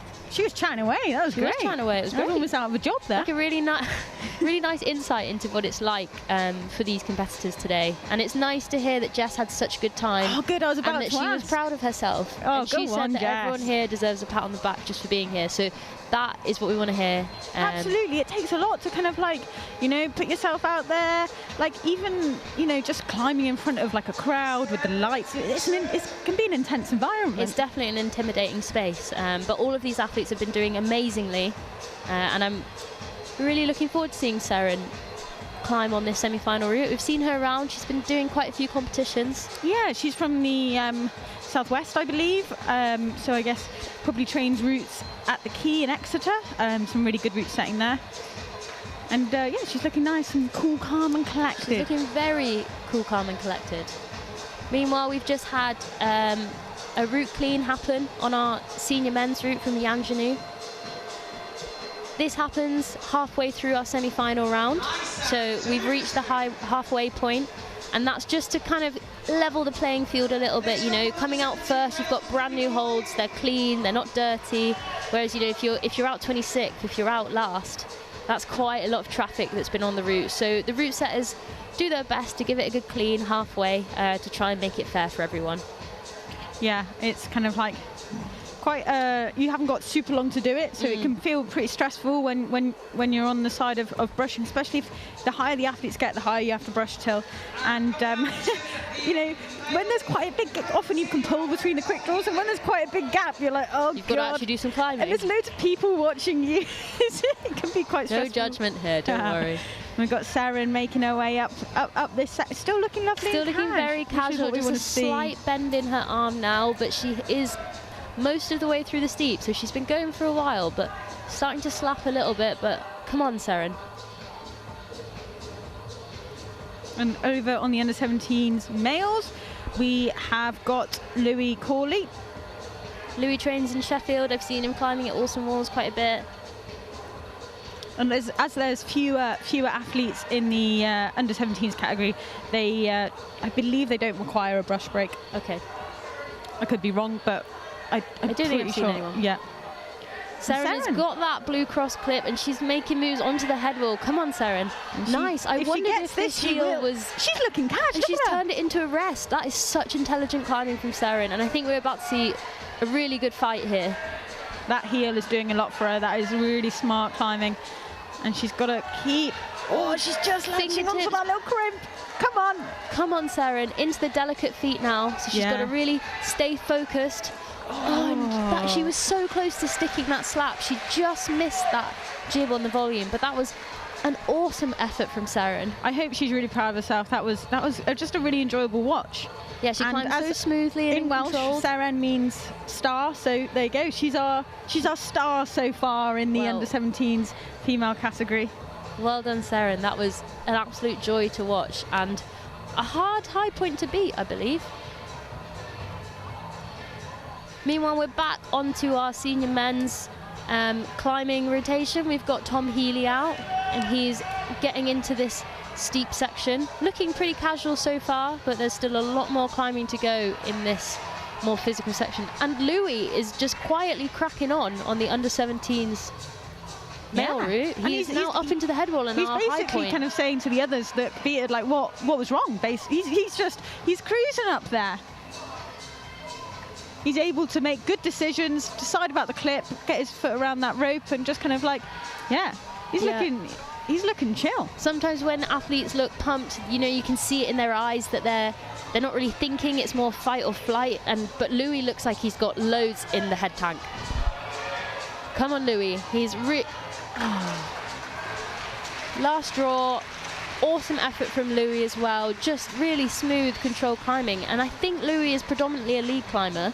That's why he's looking so chill. Yeah, he definitely demonstrated like really good pacing, really good decision making and flow. And that's something that, you know, lead climbers do have over the boulder athletes. And I always like kind of watching their faces when you get people that have got the high point come down, because obviously they don't know that they've just reached a new high point. And unless there's like maybe a big crowd to give you that kind of like inclination, it's great to get them down, look at maybe their friends or their family or their coach and be like, have that little like realization, you know, and they can, you know, like a little thumbs up or something. Yeah, exactly, and just be a bit relieved and proud, and they're like, oh, great, you know.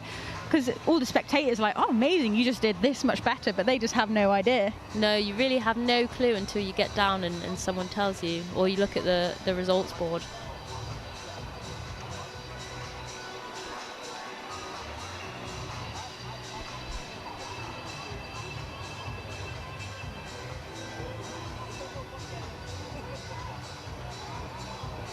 So if you can have a look on the screen in the bottom left-hand side above the kind of like the section with the yellow volumes on just in the entrance of the steep, you can see a little bit of tape there. That is some blue tape. That could also be black, but that tells you that the climber can't move past that.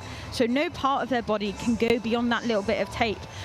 We've been told that that's caused a little bit of issues amongst some of the athletes that were out earlier. When you're in the zone, it can be so hard to kind of look around you and notice those bits. But unfortunately, there is, you know, if you've gone past it, you've gone past it, and there is very little lenience with that, and it is there for a reason. We've got Javier just getting going on the under-17s. Another catalyst climber from the London climbing walls. Put in a great performance at the Boulder Champs a couple of weeks ago. It's pretty intense for the athletes to kind of go from like being in bouldering mode and then needing to recover and then quickly turning around to lead. Yeah, it's been a very intense few weeks for these athletes. This is the British Lead Climbing Championships, but it is also being used as selection for the British climbing team and to international competitions. So there is a lot riding on this weekend, not just the title, but yeah, I guess it must be really hard to kind of like comprehend that and not let it affect your performance, especially when you know that how you perform today could have a pretty big kind of role to play in what happens to your season and in the summer moving forward. Nice, Javier, come on. We've got 4 athletes on the wall again. We are back to full business mode here at the semi-final. We've got Florence Nuttall for the under-17 female category, Holly Key for the senior women, Javier Seakin for the under-17 men, and Tom Steele for the senior men.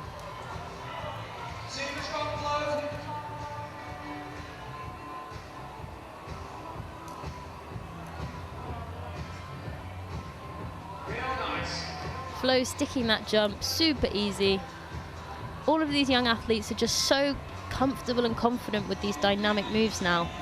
Yeah, you can really tell kind of like that they've grown up on it. Yeah, and actually sometimes now, like when we set, we might throw in some more, you know, inverted commas, conventional climbing moves. Yeah. And they struggle a bit more. Yeah. It's more kind of like plain crimp pulling or maybe moving around arêtes and stuff.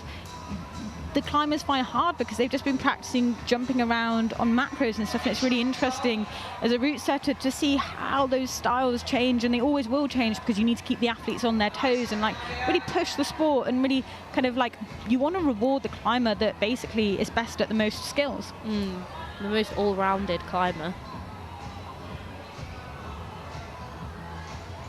Holly Key is moving through these green volumes super well. She's getting all those clips in really good positions. So I hope that she's going to be able to unlock this next crux section.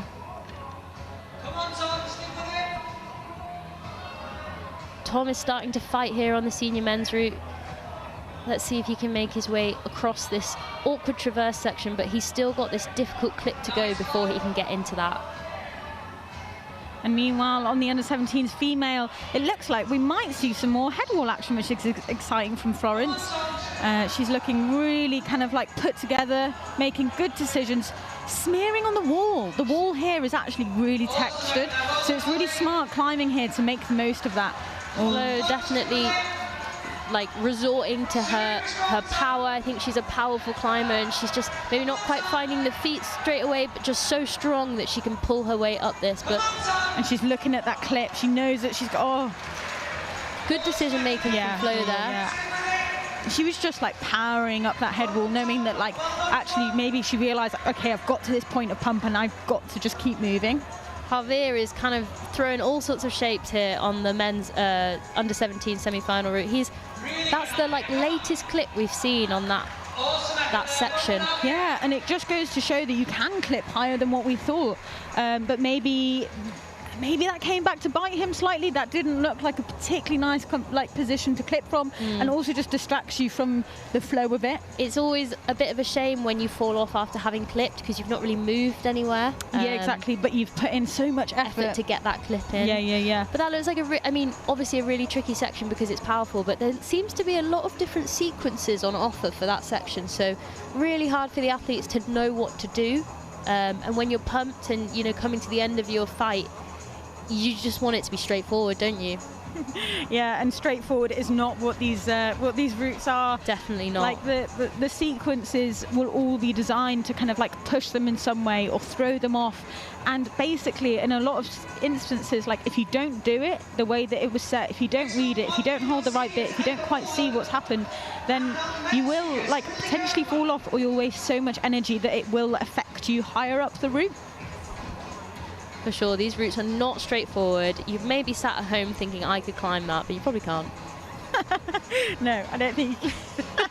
But don't underestimate the difficulty of these routes. We've all been there, sat at home thinking, yeah, that doesn't look too hard, but I promise you, these routes are really hard. These athletes have put in so much work over the winter, and they're all looking amazing. I always think that kind of I'm from the privileged position of like when I'm setting these routes, you get to climb them quite a lot, and you really get to understand how hard those moves are. And then when you get to sit back and watch the athletes crush, it just gives you like a total kind of like another sense of appreciation for just how good they are. Like I remember, so for those of you that don't know, Molly actually won the lead champs in 2024. So I had the privilege of setting for her. And it was just great because I'd been up there, I'd known how hard the route was, and just to get to watch Molly cruise on what was we didn't manage to set a single route that was hard enough to spit you off. So yeah, it's kind of like you just get such a good appreciation for the athletes and how like physically good at climbing they are. It was an amazing set of routes, and I had a great time at British League Champs last year. I'm absolutely gutted to not be there. How do you feel? Be here climbing. Yeah, it's bittersweet. It's obviously amazing to be here and like experience the atmosphere and watch all of these climbers. Like, it is just a joy to watch, but of course I wish I was climbing. Yeah, when your heart's in what they're doing, it must be kind of like a slight kind of prang of sadness to not be there, but you'll have plenty to come in this season. I'm excited to see you out there on the international circuit. I'll do my best for another comeback. That's Molly for you. She's queen of the comebacks. Just one after the other. She likes to keep us on our toes. But meanwhile, on the wall, we have got Bella from. She's a precision athlete. She is a precision She competed in the Boulder Championships. And another finalist and. Yeah. Getting more comfortable on a rope. Started off as a boulder athlete, but is now kind of transitioning into doing both, and she's doing a really good job. And meanwhile, we've got Ember, who could be reaching a new high point. Oh, she just gets spat off by that same move. It is kind of, it looks like as soon as you get there, it's draining. Yeah, Jess was saying it was quite hard to figure out the right position from the floor, and just, crazy fall from Finley there. Yeah, just looked a little bit too casual, maybe. Yeah, that is the risk when you think you're locked in with all these heels and toes, and these big macros. They're big, but they're slippy. Yeah, especially those yellow ones up there. There's some Squadra macros, and although they're big, the texture on them actually is pretty it's quite fine, and so they're pretty slippy, especially once they've got some chalk and some boot rubber on there. In the kind of like under 17s category, we are entering into our like last 3 climbers. So hopefully we'll start to see like kind of the best come out now. See if that makes a difference to how high they get. See if Bella can spot this high heel hook. No, she's opted for the knee, but that looks Wow, like a that good was move. She's really climbing interesting. Yeah, she's like using some intelligent climbing there, but just didn't quite have the right body positioning for that match there. And meanwhile, in the under 17s male, we have got Tom. I'm pretty sure he was on the podium at our Boulder Champs a couple of weeks ago. He was indeed. So he'll be looking to kind of match that here. It's super impressive to see these youth athletes be so dominant in both disciplines. Yeah, I mean, it's hard enough being good at one. Right? Especially for lots of our athletes, if they don't live, we don't have that many good lead walls in the UK, really. And then so if they don't live near one, it's particularly challenging to train lead. I mean, you must know this, like, you're predominantly a lead athlete, and the challenges of trying to, like, train that is pretty hard, right? Definitely. I feel like a lot of my, especially earlier days in my lead climbing career, competitive one, was just making do with what we had and going round and round on the spray wall, doing circuits. But you don't get to practice that flow required to climb these routes. But Tom seems to be flowing despite this, and opted to clip really high up, but sunk low enough on his foot that he could clip off of a straight arm. And let's see if he can continue up this head wall and match Louis' high point that we saw earlier. Yeah, you can tell that it's starting to kind of like become a bit more strenuous for him, but he's still looking like he's making good decisions, kind of like really knowing that he's got a fight here. Dropping his feet, maybe slightly in trouble. Doesn't look quite as comfortable as he has been. No, looks like he's struggling a little bit and struggling with that rope being on his foothold. Yeah, that is not ideal. Looks like he's just kind of like made his way to a little pocket here, but he also knows he's got to decide where it's clipped from. There we go. He's got himself in a much better position here. Oh, great fighting here from Tom. That is some good tension. Oh, and just off. Just had nothing left to give, I don't think, but that is our new high point from Tom. And we only have 1 athlete remaining for the male under 17s. So will Isaac be able to get higher than Tom? But that is a great point to see our second to last athlete come out on in terms of the route. I feel like it's pretty well set. Like we want to see the athletes like the last few athletes getting either to the top or really close. And meanwhile on the senior, Finn is looking so strong through this section. Yeah, definitely looks like we've leveled up. And it's suddenly making this route look pretty different to the rest of the athletes. And you can hear the people beneath egging him on. They're excited to see him this high, and so are we. And that was some great climbing. I feel like he really entered a flow state in that last section of his climbing, just one move at a time. And again, it was another really powerful move on thin holds with not many feet. He'll be happy with that, I'm sure. And with not many climbers to go, he won't have to wait that long to figure out whether he's made it through to this evening's final or not. Yeah. I feel like he probably will be, but we do still have probably about kind of like just under 10 athletes coming out for the males, and there is a very high caliber coming. Meanwhile, we've got Izzy here. First person to stick this crux move. Come on. She's quite a powerful climber, so I feel like that move would have suited her. Very powerful, but looks like she's only just managed to get that so clip out of in. her shoulder there. But that was, come on. Let's see if she can get anything back. That hold looks draining. You don't want to hang around there. Come on, get it. But she was fighting there, and she was fighting for a long time. That was a great effort. That's one of the coolest bits about lead climbing, I think, is you enter into pretty different fights of bouldering. And it can go on for what feels like such a long time. Definitely. Yeah, that was an amazing fight from Izzy. I hope she's happy with that. The first person through that crux section on our senior women's semi-final route, but just didn't quite have enough to do that powerful slopey move. Mia is looking super chill on the under 17 semi-final route. She's our penultimate climber out in this category. and doesn't need the heel for this move over the head roll, just straight power. Another athlete who I believe was in our bouldering final 2 weeks ago. So clearly very strong, very technically capable, and it does translate into lead. Yeah, for sure. Especially as kind of like the style of lead in the last kind of like 10 years is, well, even less than that, has become slightly more close match to bouldering with the volumes and the holds.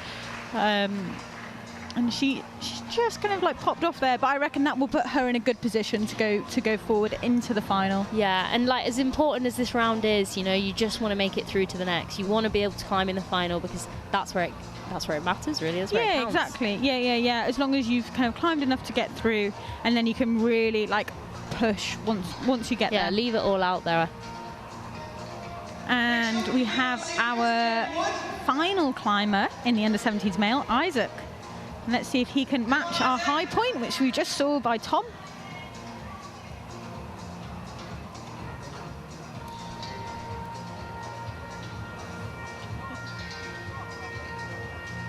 And in the senior males, we've got Fred here, looking nice and casual. See if he can kind of like make easy work of this feet first section that's coming up, but he's looking cool, and he's looking kind of like ready to give it a good fight. Yeah, he's got that clip in before this tricky move to the blocked crimp, and it looks like he's going to not put his feet first, which was how I read this section of the route. I think regardless of which way you go, you've got to kind of like get them high, but this definitely is looking like some really smart climbing here. Really chill from Fred. And that is what's rewarded. It's like making good decisions under pressure. And look at this, he's just making this clip off double toes like it's nothing. This is, but yeah, really efficient climbing. Certainly tell you that isn't nothing. Yeah, and found a rest. That is, and looks like it just really fits into that position quite well. Definitely, and Isaac on the left-hand side of the wall has just done that crux move to the undercut and clipped off of it. So he's got plenty in the tank by the looks of things. Yeah. And over on the senior women's, we've got Jen Wood. Our most experienced, definitely our most experienced athlete in this semi-final route. Oh, yeah. And Fred is our new high point on the senior men's. Come on, Fred. Semi. Come on, Fred. Chosen's gone past that clip. I think he's going to need to get it in. He's seen it though. He's going back. Looks like a really awkward clip. That is a small crimp. He is looking suddenly gone pumped, and that's the way that they hit you, these routes. Let's hope he can get something back before he enters he's back to chill. Final section. Go on, Fred. Come on, Fred. A deep block. Oh. Come on, Isaac. Fred and Isaac both got high points, and Fred's just popped off there, but he should be incredibly happy with that. Or Isaac is fighting as well. Elbows are up, but he's approaching the penultimate hold on this route. Come on, Isaac. It's great now because he's done enough to get through to the semi-final. He's got the high point, but he should keep. Just he kind of just.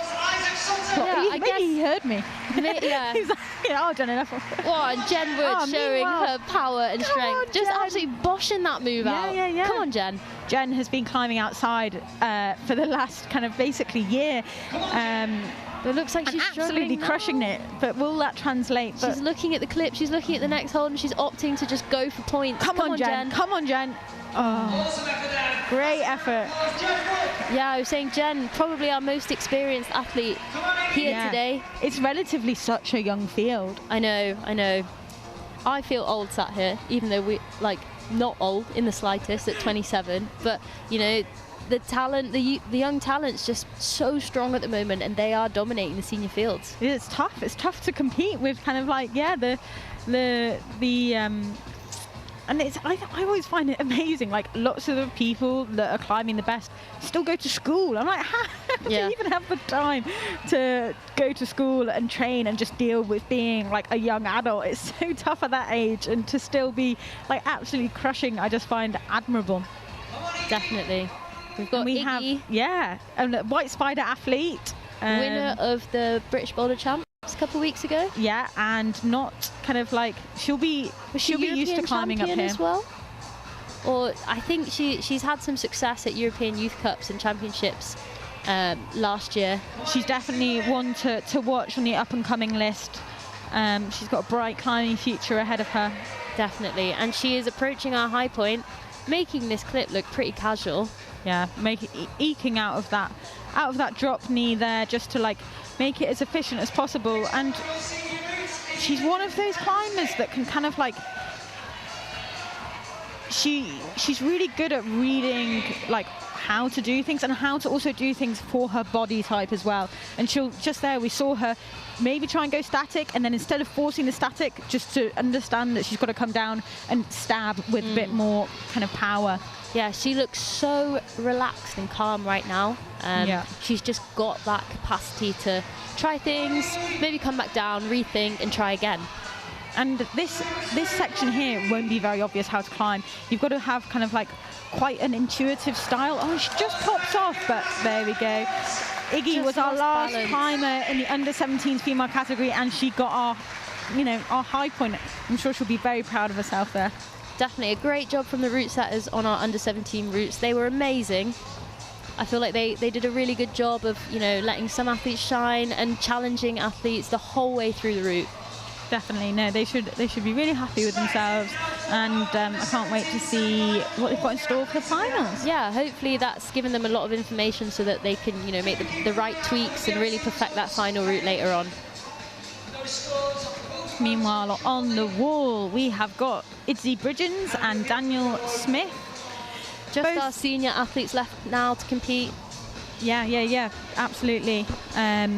We had a 26 through in the senior category versus 16, so we've got another 10 basically to go in the seniors. Both these climbers on the wall, we've seen at a lot of the competition, national competitions in the last few years, so they will be used to climbing in this kind of like style and with the audience. Daniel having to fight a little bit more on those crimps, kind of getting quite high up in his shoulders, but this is powerful, Really using all of those volumes as much as possible, getting a little toe hook in under that blue volume, just to keep the tension so that he can clip, and that's just really smart climbing from Daniel. And some more smart climbing over here. Wow, Izzy, definitely the best I've seen anyone do that move. Everyone else has had to power through it and looks like it's really draining, whereas that massive drop knee paired with this lovely heel hook now for the clip is making it look like almost like a completely different move. Definitely, and now she's actually made a rest out of this crux position. Yeah, some super smart climbing, and it means that she can actually have a little moment to decide how she wants to do that next bit, which is really important, because if you enter the move without having decided, you can suddenly get thrown off by the pressure of needing to make a decision. Yeah, Izzy, a very flexible climber, just showing us how flexible she was there and really using that to her advantage. And now our new high point. And staying really close into the wall. We've got Daniel also made it through the super powerful squadron macro section there and tic-tacking up the volumes. There's a great bit of buzz of excitement amongst the crowd here in Manchester. Now this looks like a tricky clip for Izzy here. Come on, Izzy. She knows that. So she just goes bit of a leg caught around the rope, but she is okay. And Daniel falls off as well. But great performance from both of them there. It's always a lovely kind of like atmosphere when you get two athletes break through to either the high point or near the high point at the same time. You really get the feels of the crowd there behind them. And we've now had most of our athletes finish climbing now, so they are all here watching and cheering for the competitors that are still coming out, and that is also another lovely thing about climbing. Yeah, exactly, and especially because they have that appreciation for like just how hard they've got, and even though that they are like competing against each other, I'm sure you know this, but like they're also friends and they train together, and you still I'm sure over the moon when your training partner like gets through a section that you know how tough it is. Yeah, for sure. And a lot of these athletes will be here with teams. We spoke to Jess earlier, who said she was climbing, she trained with North coaching climbing a little bit, but a lot of these athletes here are here as part of a team, and that is also like a really nice way to come into an event like this. Yeah, for sure. Like to be able to kind of like support your teammates and have a coach here as well, kind of like looking out for like giving you support, but also if there is any technicals and they need to make an appeal, having a coach here to do that on your behalf is also super important.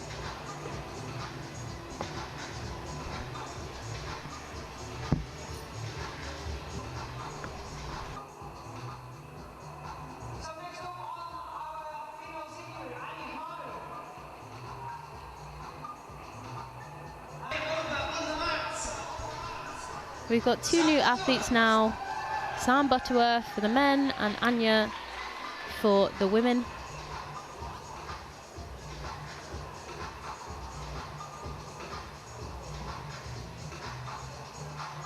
Sam was on the podium at last year's BLCCs in Edinburgh, so I'm sure he's back this year hoping for another amazing result. Yeah, he's definitely one to watch. I'm excited to see how he finds fighting through this section, and He's really making the most of his 45 seconds on the mat. yeah, come on, Sam, get on with it. He's also quite far away from the wall. Come on. Anya, meanwhile, straight on it and beginning her campaign on this women's semi-final route. Another really smooth climber to watch. Yeah, I was going to She say. just makes it look so nice. Yeah, she's also a very strong boulderer. Often see her competing at not just kind of like national competitions, but lots of the London-based competitions. Sam's decided to get on the wall now too, which is great. He's a fairly quick climber, which is also cool, pretty decisive, and I'm sure we'll see him power up through this section. He'll know as well that like he's very capable of doing kind of this bottom bit, and if he doesn't, he just needs to be able to like climb quite quickly without making too many mistakes. Yeah, for sure. We know that Sam is in great shape. He was training for and attempting to climb 9A outside over the winter, so he's been out in Spain. He should have lots of fitness, so hopefully we'll see that pay off on this route here. Yeah, and that's the same for our golden boy Toby. He's been out climbing in Spain a lot recently, so it'll be interesting to see how that translates to these. I mean, it is very different. The positions and stuff that are forced on these routes are kind of like, they are quite varied to outside, and the lack of rests as well.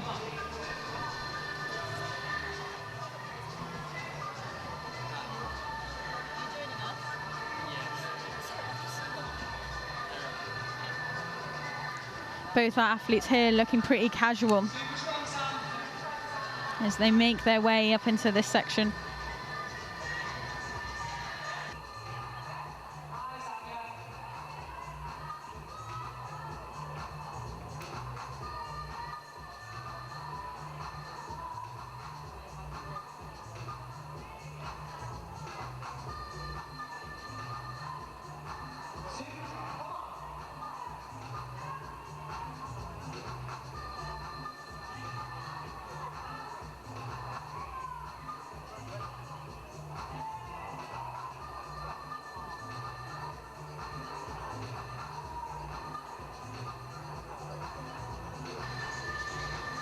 Apologies for the little bit of quiet there, but we have just been joined by Isaac, who was our last competitor on the under-17s male, and he got our high point. Isaac, how you doing? I'm good. I thought I climbed quite well on that route, and yeah, I'm happy to get the high point. I bet. Oh, and Anya's she's also just struggled with that pretty powerful move there that we've seen quite a few competitors fall off. Meanwhile, we have got Sam Butterworth also milking that bit of a potential rest there and making his way through this section.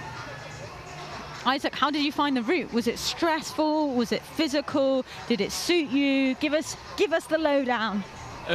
So the route, it wasn't really my style. It was quite sort of technical and But slappy. you still made it so high, even though it wasn't your style. Yeah. I mean, I feel my endurance has just got so much better recently, and that's why. Okay, yeah, so you had like a little bit more fight left in you. Yeah. And what made the difference with getting that endurance? Have you been training more on lead, or what's the trick? Just doing loads of training, just getting on the wall as much as possible. Nice, amazing. Yeah. And meanwhile, we just saw Sam there fall off that crimp before heading into the close to that high point though, so I reckon that could be enough to get him through into finals, but we'll have to wait and see what comes next. We still have 6 remaining athletes, so we will see how he gets on. Isaac, did you manage to kind of like find many rests on the route? It was a bit of a weird route in that way because there weren't many rests. There weren't too many sort of good holds where you could sit back and just rest, because there was quite a big hold lower down, but that you don't really want to rest lower down because it doesn't really give you too much back. So there wasn't much higher up to get a good rest then. And how did the route feel like it ramped up in kind of like difficulty, or did you feel like that you just got more progressively pumped? I thought the bit near the top with the two volumes sort of a bit apart, that was really hard because those volumes were nothing like I expected them to be. They were almost a bit slopey, so I didn't really enjoy them too much. I don't blame you. Meanwhile, we have Hannah Kerr just getting underway on the female senior route. I'm sure she'll have no problem with this beginning. Isaac, do you have any kind of like nuggets of wisdom for like any little tactics that help you, not necessarily when you're on the wall, but get you prepared for the competition? Is there anything that you're like, okay, when I do this, maybe the day before or the morning of, that just really helps you get into that zone? There's not much I do before, but like when I'm on the wall, it helps on the easier bits of the route. I try to zone out from the route and listen to the commentary or that kind of thing, just because it doesn't use too much brain power, and then you can sort of really focus on the bits that matter. Okay, I like that. Yeah, that's a great kind of like almost conserve not just your physical energy, but like your mental energy for thinking about the climbing. Yeah. Brilliant. I like doing that, yeah. And so we have Jamie Jenkins here, just getting underway on the male semi-final. He's a climber from North Wales, and he's recently been kind of like also on the international circuit to Europe. Hannah Kerr making easy work of a move that has also spat quite a few off, choosing to opt for the powerful move there.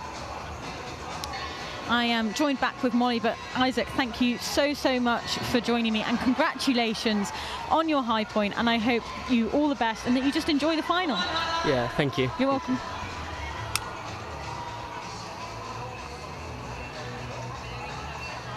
And I am joined back now by my co-host and star, Molly Thompson-Smith. And here we go. We've got a high point from Hannah Kerr. She's looking pretty casual there. Like, she's quite a powerful climber, so I feel like this style of route is so far suiting her. Definitely. And it looks like she's being rewarded for getting here, because actually she's getting a bit of a rest. She's got 2 feet on and 2 hands on that handhold. And often on these lead routes, you'll see that actually you don't often get 4 points of contact. No, and Hannah looks like she actually looks chilled. You can see in her body positioning that she is relaxed. She's not stressed. There's not much tension there. So, and she's moving super confidently. That was a beautiful flick to watch. Come on, Hannah, let's see something up here. Tom Jenkins also looking pretty like chill there, making the most of this like potential, I'm not going to say the word full rest, but potential rest. It's been really interesting because we've seen the climbers actually end up like maximizing this position, but both climbers in the opposite way around, if that makes sense. So hands on the first macro and feet on the last, and vice versa. And that just goes to show that there's so much decision making that goes into these routes. Hannah is storming her way up into that head wall. She is. She's had really good pacing on this route. You know, she's rested for a while on those good holds and really made the most of those opportunities to get something back. But when she's not resting, she's moving. Yeah. Moving, clipping, and she is still looking super strong, regardless obviously of like that pump and just fighting through it. And that is such a skill. She's just off there, but I'd imagine that that is enough to see her through to the finals, and she should be very happy with that. And both our climbers falling off at pretty much the same time there. I think, yeah, we just lost Hannah there because that is quite a long way up, that move, and you really need to stand it because you're going off of a toe hook and a small kind of jib for the left foot. You've really got to stand in and have your hips in to get the height for that, and being pumped, you know, just didn't quite have the tension and tightness that she needed to make that long move upwards. Yeah, and the wall is so steep beneath that your core will be getting pretty tired by the time you get onto that head wall, and like you say, the tension required to finish off that move will be pretty intense. We're still going with our senior semi-final round, but our under-17 results have now been published, I've been told. So if you want to go and check out where everyone finished for the under-17s, And head to the bmcresults.co.uk website. And who will be making it into the final? Yeah, and our final lineup.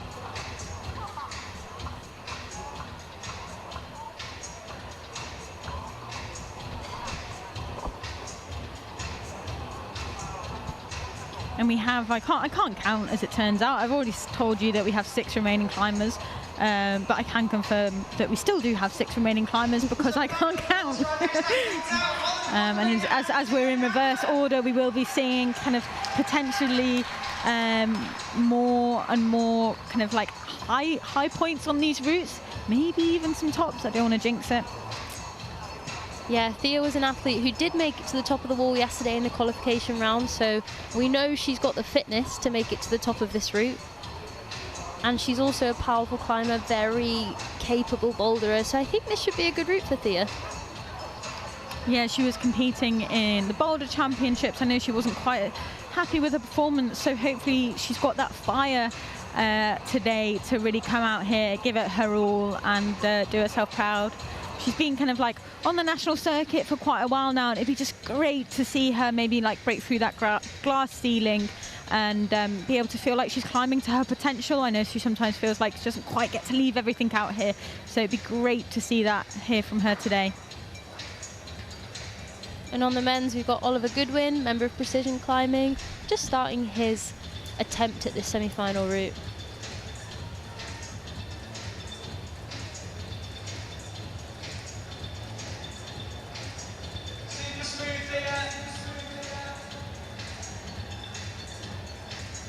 Oliver Goodwin actually finished joint 3rd in qualification. So the kind of like, we have Toby qualified in 1st with 2 tops, followed by Reese Connellan with 1 top and then a high score, and then Jack, Oliver and Sam all got the same score. So it'd be interesting to see how this plays out on this route, and to see kind of like where they get to basically.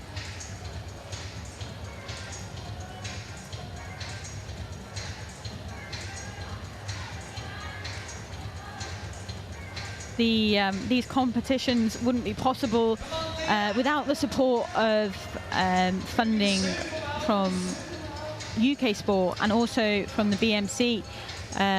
If you are a BMC member, you've directly helped the kind of these competitions happen and just the progression of our sport. I know these athletes face a lot with you know, being able to try and balance training and work and performing and funding their, like, you know, whether they compete nationally or internationally. It is not cheap, and it is really hard to come by that funding. So it's just kind of like a bit of a like hats off to them for making it work in what can sometimes be quite difficult situations. Yeah, and we just lost Oliver there. He just didn't manage to find the most efficient way to climb that section, and it's hard because there's not much to go off. There's just 3 macros on the wall, and lots of different possible sequences, but yeah, I think he just didn't quite use his feet enough, didn't quite utilize all the toe hooks and heel hooks that were on offer on those holds. So yeah, unfortunately we've lost him there, and I know he'll be disappointed with that, but he is still young, and I know it's super annoying for young people to hear like you've got time, but I'm sure we'll see Oliver back next year at British League Champs. Meanwhile, Thea is looking very casual, which is nice to see. Yeah, really casual. Milking a bit of that rest, milking maybe a potentially better hold as she's out of the steep, can kind of like shake out those forearms, and she'll know as well that if she's getting a bit of a rest now, that what's coming up is going to be hard. Like, you know, I'm sure you feel like this as well when you're climbing, but like if you're hanging on a bit of a rest, you're almost like, well, yeah, what's coming up next? What's coming up? Like, they're not just being nice here, they're route setters, they don't do that. Come on, Thea, really making the most of her flexibility there, rocking over on that really high heel, coming into some crimps. Come on. And she's slapping now, she's definitely fighting.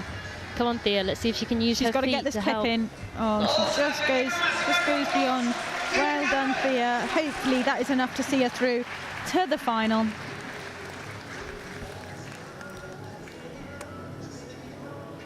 I think that's a final place for Thea, which is, I think we're starting to see our like first confirmed finalists now. Amazing. Come on, Thea. She should be happy with that. Now, from now on in the senior women's semi-final, we have all of our bouldering finalists actually. Wow. That just goes to show, Apart doesn't it? from That Emma like Edwards, kind of like who isn't here. now that we've starting to see like athletes that are just really top of their game at both, which is really cool. Yeah, I guess individual disciplines and like specialising isn't much of a thing anymore. Probably thanks to the Olympics, I guess. Like almost forcing our athletes to become more of combined athletes. But I guess it's good for the development of the athlete. Like these climbers are so good at everything. Yeah, to be good at both is just strength, fitness, like it just opens so many doors, and it's really cool to see these athletes just being super successful in both disciplines. And on our senior male route, storming his way up there, we have got our very own Boulder 2025 champion, Jack McDougall. Yeah, Jack currently British Boulder and lead champion. Of course, yeah, he won the lead championships in 2024. So Come on, he Jack. is the man to beat today. That is a great couple of titles to have, and I'm sure he'll leave everything out here to really fight for his title. I know that we came to Manchester Depot not that long ago, and he was here training, just trying to do that. Yeah, I know Jack very well. He's my training partner. We shared many circuit sessions together, so I've got a good idea of his climbing style, and I really hope that he manages to have some fun and a good fight on this route. Yeah, I hope as well that he didn't just cross that blue tape. His foot did go very, very near to it, so we'll find out what the judges say about that. But I know Jack's nervous today, and I think you can see it. He's a bit tense, but yeah, I hope he just gets into this heel toe hook section and manages to relax a little bit. He'll be happy on these macros. He's also got the type of climber that, like, because he has got that like bit more, you know, kind of like maybe physical strength, that he can maybe have a little bit more room for error and bring it back. Yeah. I really hope that that's what we're going to see from him. With the, I guess the climbers that come out later often see that they relax when they get to a certain point on the wall. You just want to get through the first half and get a bit of height underneath you. Not make any silly mistakes where... Yeah, and now hopefully we'll see Jack. He's in this resting position here. He's halfway up. Let's hope that he manages to like take a moment to have a breath, and he's like, right, let's just find some flow now. Come on, Jack. And just making her way up through this little crimpy section is Lucy Garlick. I think she would probably admit that she is a bit of more of a boulder specialist, but she is trying to kind of like become lead, a bit more lead, kind of, well, just dual focused. She's a very powerful boulder and also really good at coordination. I love watching her climb. So we'll see how I think this next section could suit her if she can just make it through. Come on, Lucy. There we go. She's just demonstrating her power there with the ease that she made that what is a very difficult move look, and she just needs to make sure that she gets that clip in. Oh, and Jack just off there. Oh, no. I know that he might not be too happy with himself there, but we'll have to see what comes up next with the rest of the athletes. Meanwhile, Lucy is fighting, which is great to see. And if she just keeps on making her way up these, then she'll get a little bit of a rest. I know as a boulderer, she probably is feeling pretty pumped in her forearms now. She's just gone past that clip. She needs to make sure she gets it. There it is. Clipping nice and low there. That was a smart move, really efficient. It takes kind of like quite a lot of courage to go beyond maybe a higher clipping point that drains more, just to kind of like conserve that energy, but it paid off there for her, and now she can get a little bit back.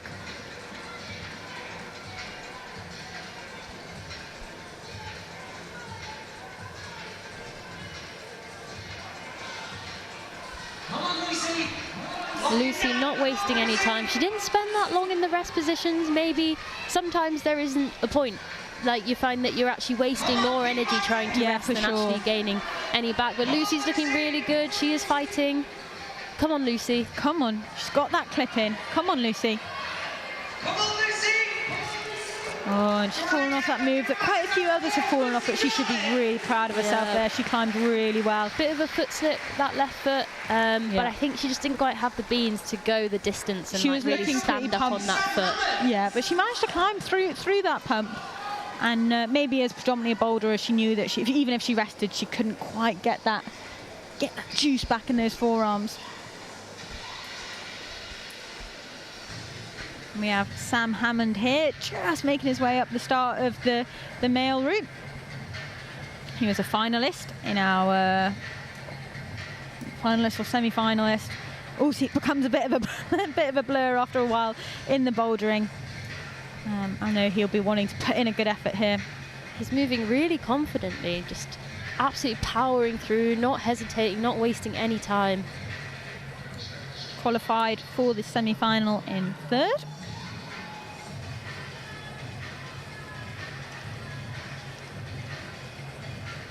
Really nice, Sam. Come on.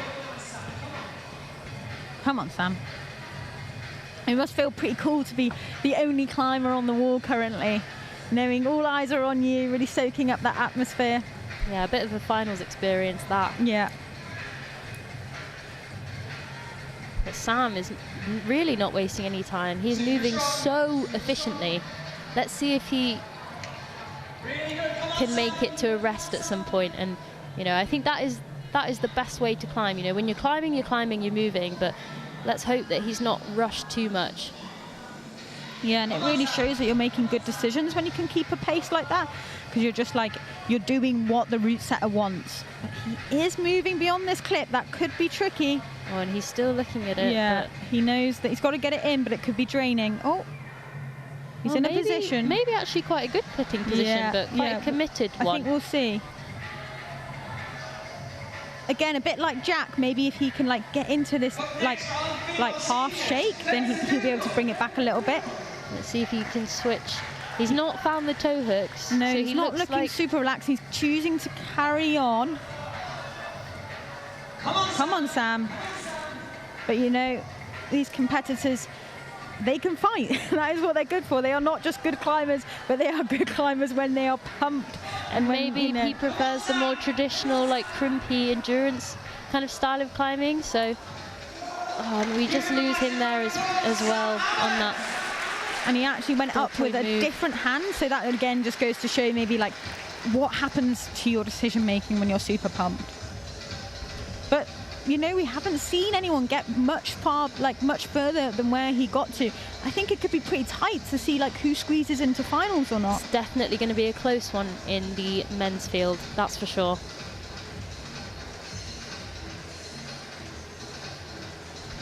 But on the senior women's semi-final route, we've got Faye McDougall starting out.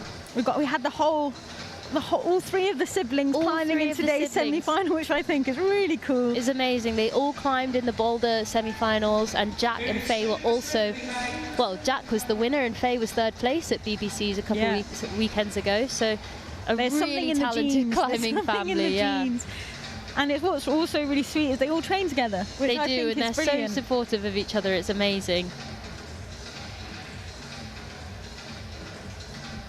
We've also got Connie coming up, whose sister Izzy we saw competing a little bit earlier in the final as well. So yeah, lots of siblings, climbing siblings going on, which is brilliant.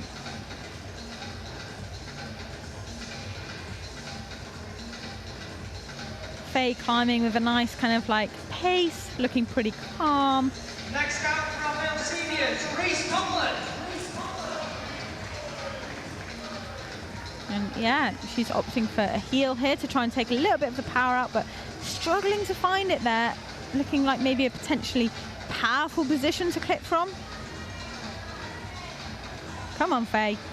Super strong. Yeah, maybe making life a little bit harder for herself in that section, but she's clearly strong and fit enough that it doesn't matter. Yeah. I find that really interesting when you can see kind of like the slightly fit, like you say, the fitter climbers, they can afford to make a few more mistakes and keep going, and maybe they know that they can get a little bit back. And I reckon if she can make it through this section, she'll be able to have a bit of a shakeout. Yeah, she's doing a great job of just fighting. Let's hope that she just keeps going to this next hole because it's good. And and the heel slip. That is unfortunate. Yeah, maybe just that early clip kind of just made her a bit more pumped than she wanted to be, and her decision making kind of just went out the window a little Yeah, bit. you can see it on her face there. She knows that she had a little bit more to give there. But I think it's still going to be enough for finals. So Yeah. We haven't seen, like, we've only seen like a few climbers make it up onto that head wall. Meanwhile, we have Reese here, powering up. He is our penultimate climber in the male semi-final here.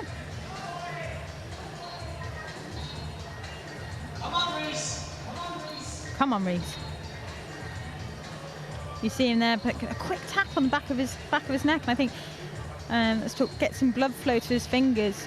Although this sensor is absolutely brilliant, it isn't particularly warm, and if it's been a while since you last climbed, like, it can be quite easy to numb out. I've been climbing here before and definitely numbed out a bit, so that must be a fairly kind of a big challenge for the climbers to, like, they don't want to climb super close to when they're climbing, but to keep that blood flow going.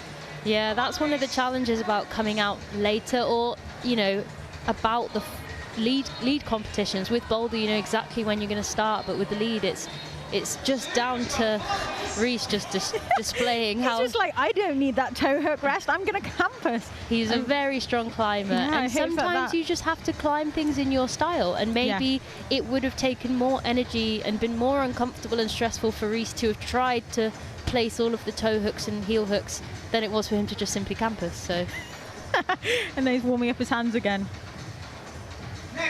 yeah, I was saying it's really hard to kind of, you have to make an estimate as to when you think you're going to be out. So everyone's got these pieces of paper, and you like do a bit of calculations when you think you're going to be climbing, when you need to start warming up. I didn't know this. Yeah, you're doing a little bit of maths. You go roughly like 4 minutes a climber with changeover time and whatnot, but that's when experience really comes into play in league competitions. Like, there's a lot more variables that can affect you before you even get on to having a go at the route, you know. Yet another nugget of wisdom here from MTS. Oh, Reese, it's like your school of God. Oh! And a good effort catching that hold. That will definitely put him above quite a few people who dropped that move. Yeah, so it was a really key move to stick. The way that the scoring works, you get rewarded for moving towards a hold, but you also then get rewarded the full point for holding it, so that will stand him in good stead. But obviously he doesn't know that until he gets to the floor and talks to some people. No. And we have Connie here, Connie Bridgens is the sister of Izzy, who we saw climbing earlier. She was in the finals for the boulder. She had an amazing qualification round, topping both of the qualifying routes, and yeah, one of our first place finishers from yesterday, which I think, like, Connie is an excellent lead climber, but I think that will be a surprise to her. I think she'll be really happy to be up with the likes of Erin and Zoe, who are previous British lead climbing champions. Yeah, and she's a bit younger than those two as well, so she hasn't maybe quite got the experience. I think this might be her first senior British lead climbing championships. Go on, Connie! And she trains a lot in Sheffield. It's been great to watch her kind of like just get better and better, really, and actually just, you know, make the most of her style. She's a powerful climber, she's a strong climber, and she really kind of like leans into that when she's on the wall. Yeah, look at that, she's just demonstrating exactly what I was on about. You can see here that she probably read the route with Faye, their training partners, and they both did that kind of more difficult clip off of that sketchy left heel hook. So yeah, you can often see when people read the route together, because they try the same thing, and sometimes it works really well and sometimes it doesn't work so well. But Connie's clearly very fit and strong, and also... Oh, and she's actually holding on to a really bad foothold here. But looking she's so making it work. strong. That is insane. And she was also resting on that hold earlier that was powering so many climbers out. So she's really demonstrating her caliber of strength here. And I really hope that she can make it through to that rest, because she really deserves to kind of like be able to like climb high, I think, on this route. And I think Connie will give us a good show. Oh, she just loses that heel. Interesting. Falling off at the same point as Faye. Yeah. She looks chilled, you know, very similar, like, you know, you train together. You fall off together. You fall off together. Hopefully that is enough for both of those climbers to make it through to the final. Meanwhile, who's this guy? I've not seen him before. Where's he come from?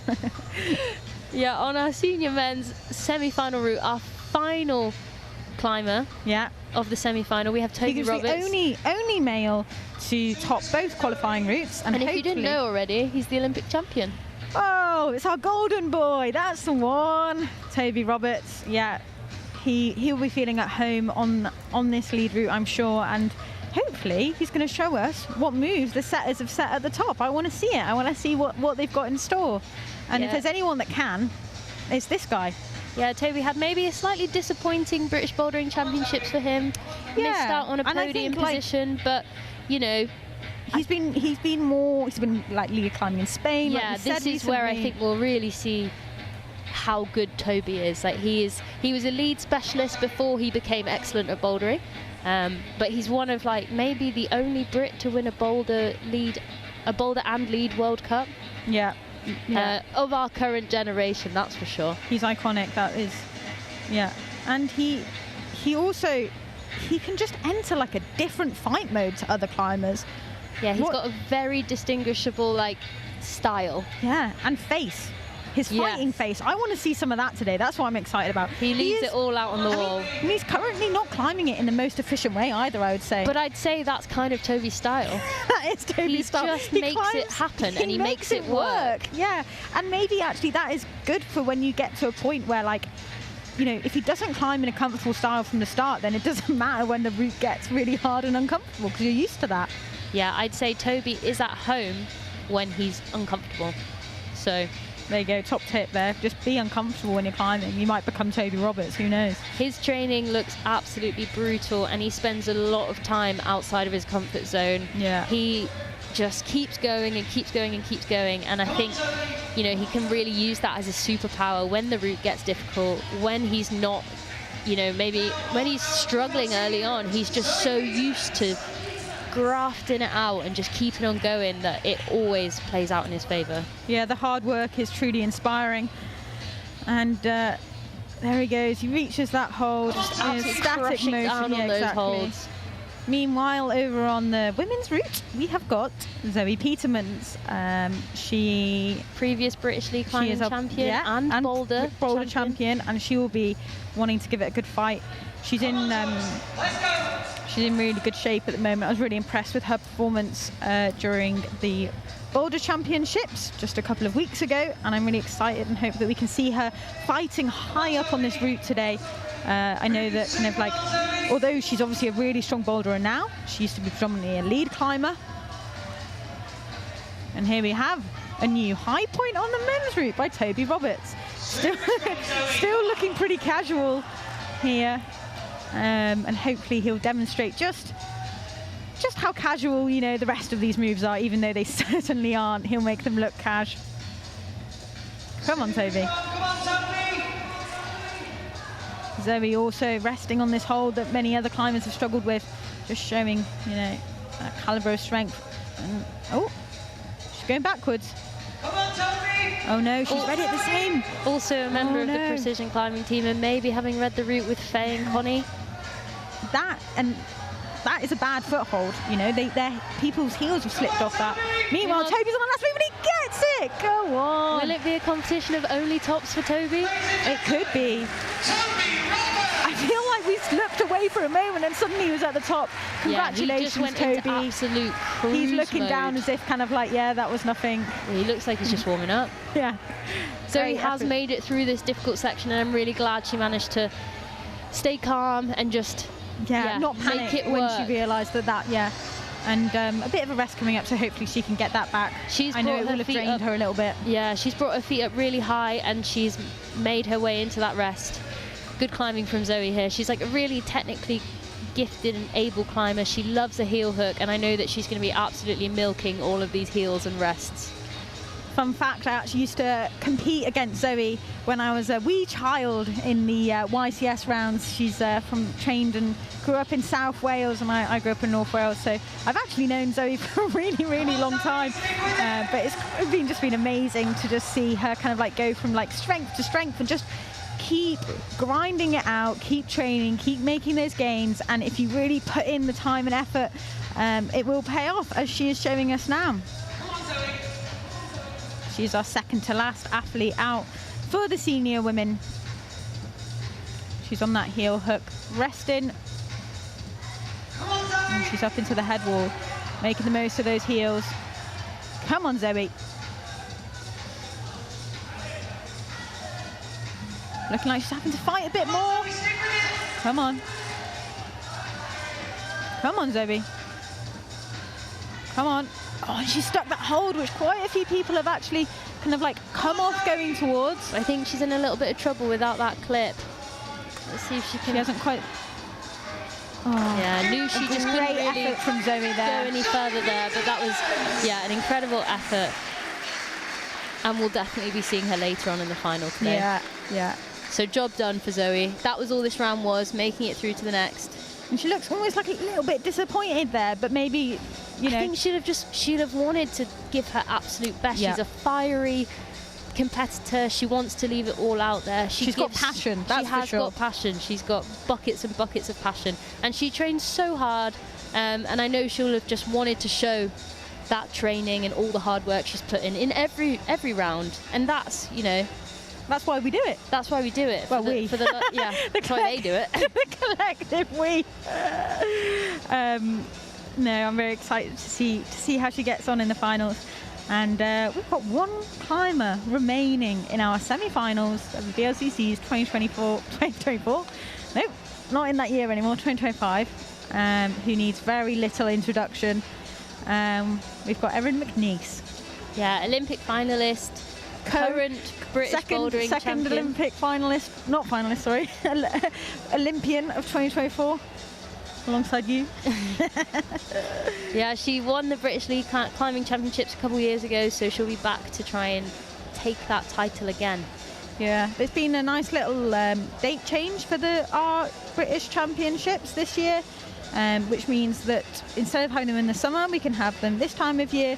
So all of our athletes that might normally miss it because they are competing internationally are here, which is brilliant because, you know, you really get to see the best in the country fight for the title. And it just, yeah, it creates so much more of a buzz when you get to see just how good those climbers are and to see the best climbers competing like against each other.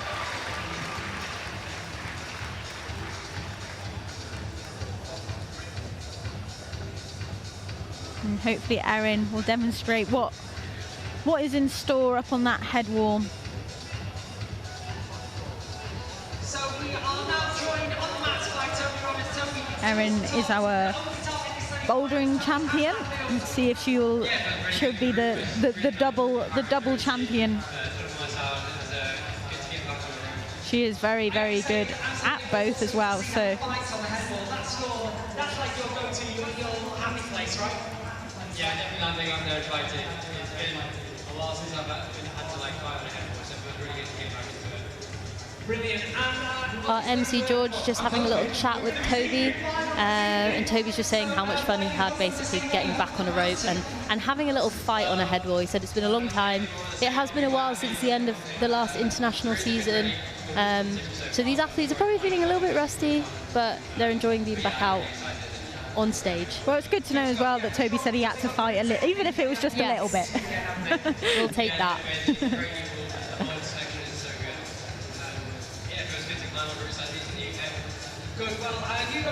Erin making her way up through this little volume section. She's also like, I don't need that extra little hold in the middle. I'm too strong. You've obviously climbed with Erin quite a bit. How do you think the style of this route will suit her? I think Erin will really enjoy this style of route. She's actually quite a slow climber, even though she, I guess, started out as a boulder athlete. She's got tons and tons of fitness, and she does kind of like eke her way up the route. So I think she'll enjoy this like kind of techie slow section. She's struggling a little bit to figure out what to do with her feet, but yeah, she's more than strong enough to just absolutely launch between these holds. Yeah, like when you've got a lot more left in the tank, you can afford to maybe be. And I think you kind of just save that for the last option. You try and climb it in the way that it was intended to be climbed, I think. And then you're like, oh, I'm just strong enough just to hoon myself at this hold, and I know it will kind of work. Yeah, but I think Erin will really enjoy this like slightly physical but also quite technical style of route, and I'm sure she'll be really good on the head wall where it gets a bit more 3D and technical with this like long reach up off the toe hook. See, she's wearing a Deco t-shirt there. She's a Deco athlete, so I'm sure she's been on this wall plenty in the last few weeks. really nice. Come on. Come on, Erin.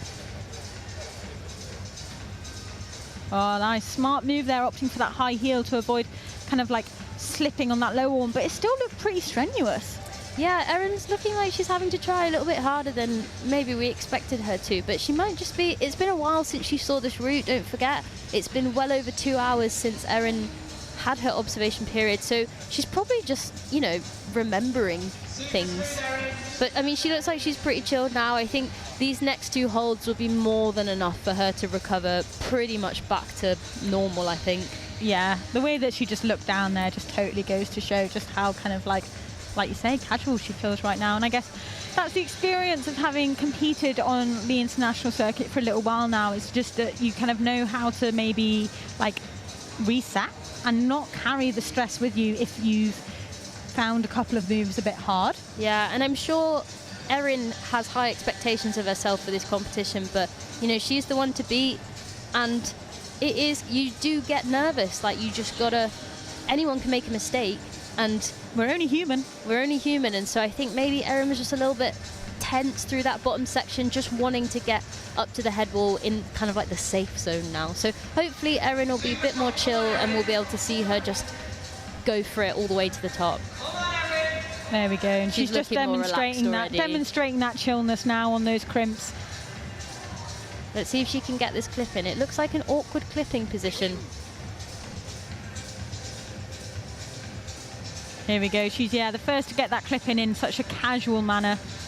She hasn't, no, she's seen that foot hold. There it is. Get that heel hook. Is it gonna, come on, Erin, show us what, there it is, our new high point. Ooh. Quite a long way, stretched out. She's looking pretty spanned here. I guess maybe the heel hook allowed her to get closer into the wall for this move, but now she's a little bit stuck, maybe. Oh, it's like a tricky clip. You've got a really but it's in now, and hopefully she can focus on just getting to that top. Yes, Erin, come on. Beautiful. You can see those tick marks there. They're just indicating where the holds are, which shows that actually from her position, it's probably quite blind. Yeah. Come on, Erin. Amazing. Just like kind of show here of just like how amazing of a climber she is, really. Come on, Erin. A really cool move to see on a lead route. She's one hand on that top hold. She's got to clip the clip, though, to get the top. Oh, that looks so hard. And she's fully turning around. Positions for Erin here. Oh, no, back round she goes. Shaking her head. She's like, that's not the way. That looks much more reasonable. I almost saw her like have a little laugh there. Yeah. And that is a top. What an incredible show. Double top there from our last climbers, Erin McNeice and Toby Roberts. They should both be really happy with themselves. And I can't wait to see how they perform in finals. I know, and that is it for our semi-final round. It was amazing. Yeah, the routes just did a really lovely kind of like display of the climbers just getting higher and higher each go, athlete by athlete. Yeah, it was pretty perfect. Rounding out our competition with 2 tops from Toby Roberts and Erin McNeice. They are our top qualifiers for sure, and will be coming out last in this evening's final. So now everyone has to leave the venue. The setters will have to strip the wall and put up our final routes. The athletes will be back on the wall later with our under-17 final starting at 5:15 and our senior final starting at 6:30. So we really hope you'll join us for an amazing final later. Where else would you be than sat at home on the sofa watching the BLCC's final of 2025? Be there. Yeah, so we'll be here. We'll be here to chat you through it. You know, tell you how small the holds are, tell you how hard the moves are. Yeah, we'll be here later. Hopefully we'll get to see some results on the screen soon, so you know who you'll be able to watch later in tonight's final. But thank you very much for joining us. Thank you, Molly. Thank you, Zoe. We'll see you later. Yeah.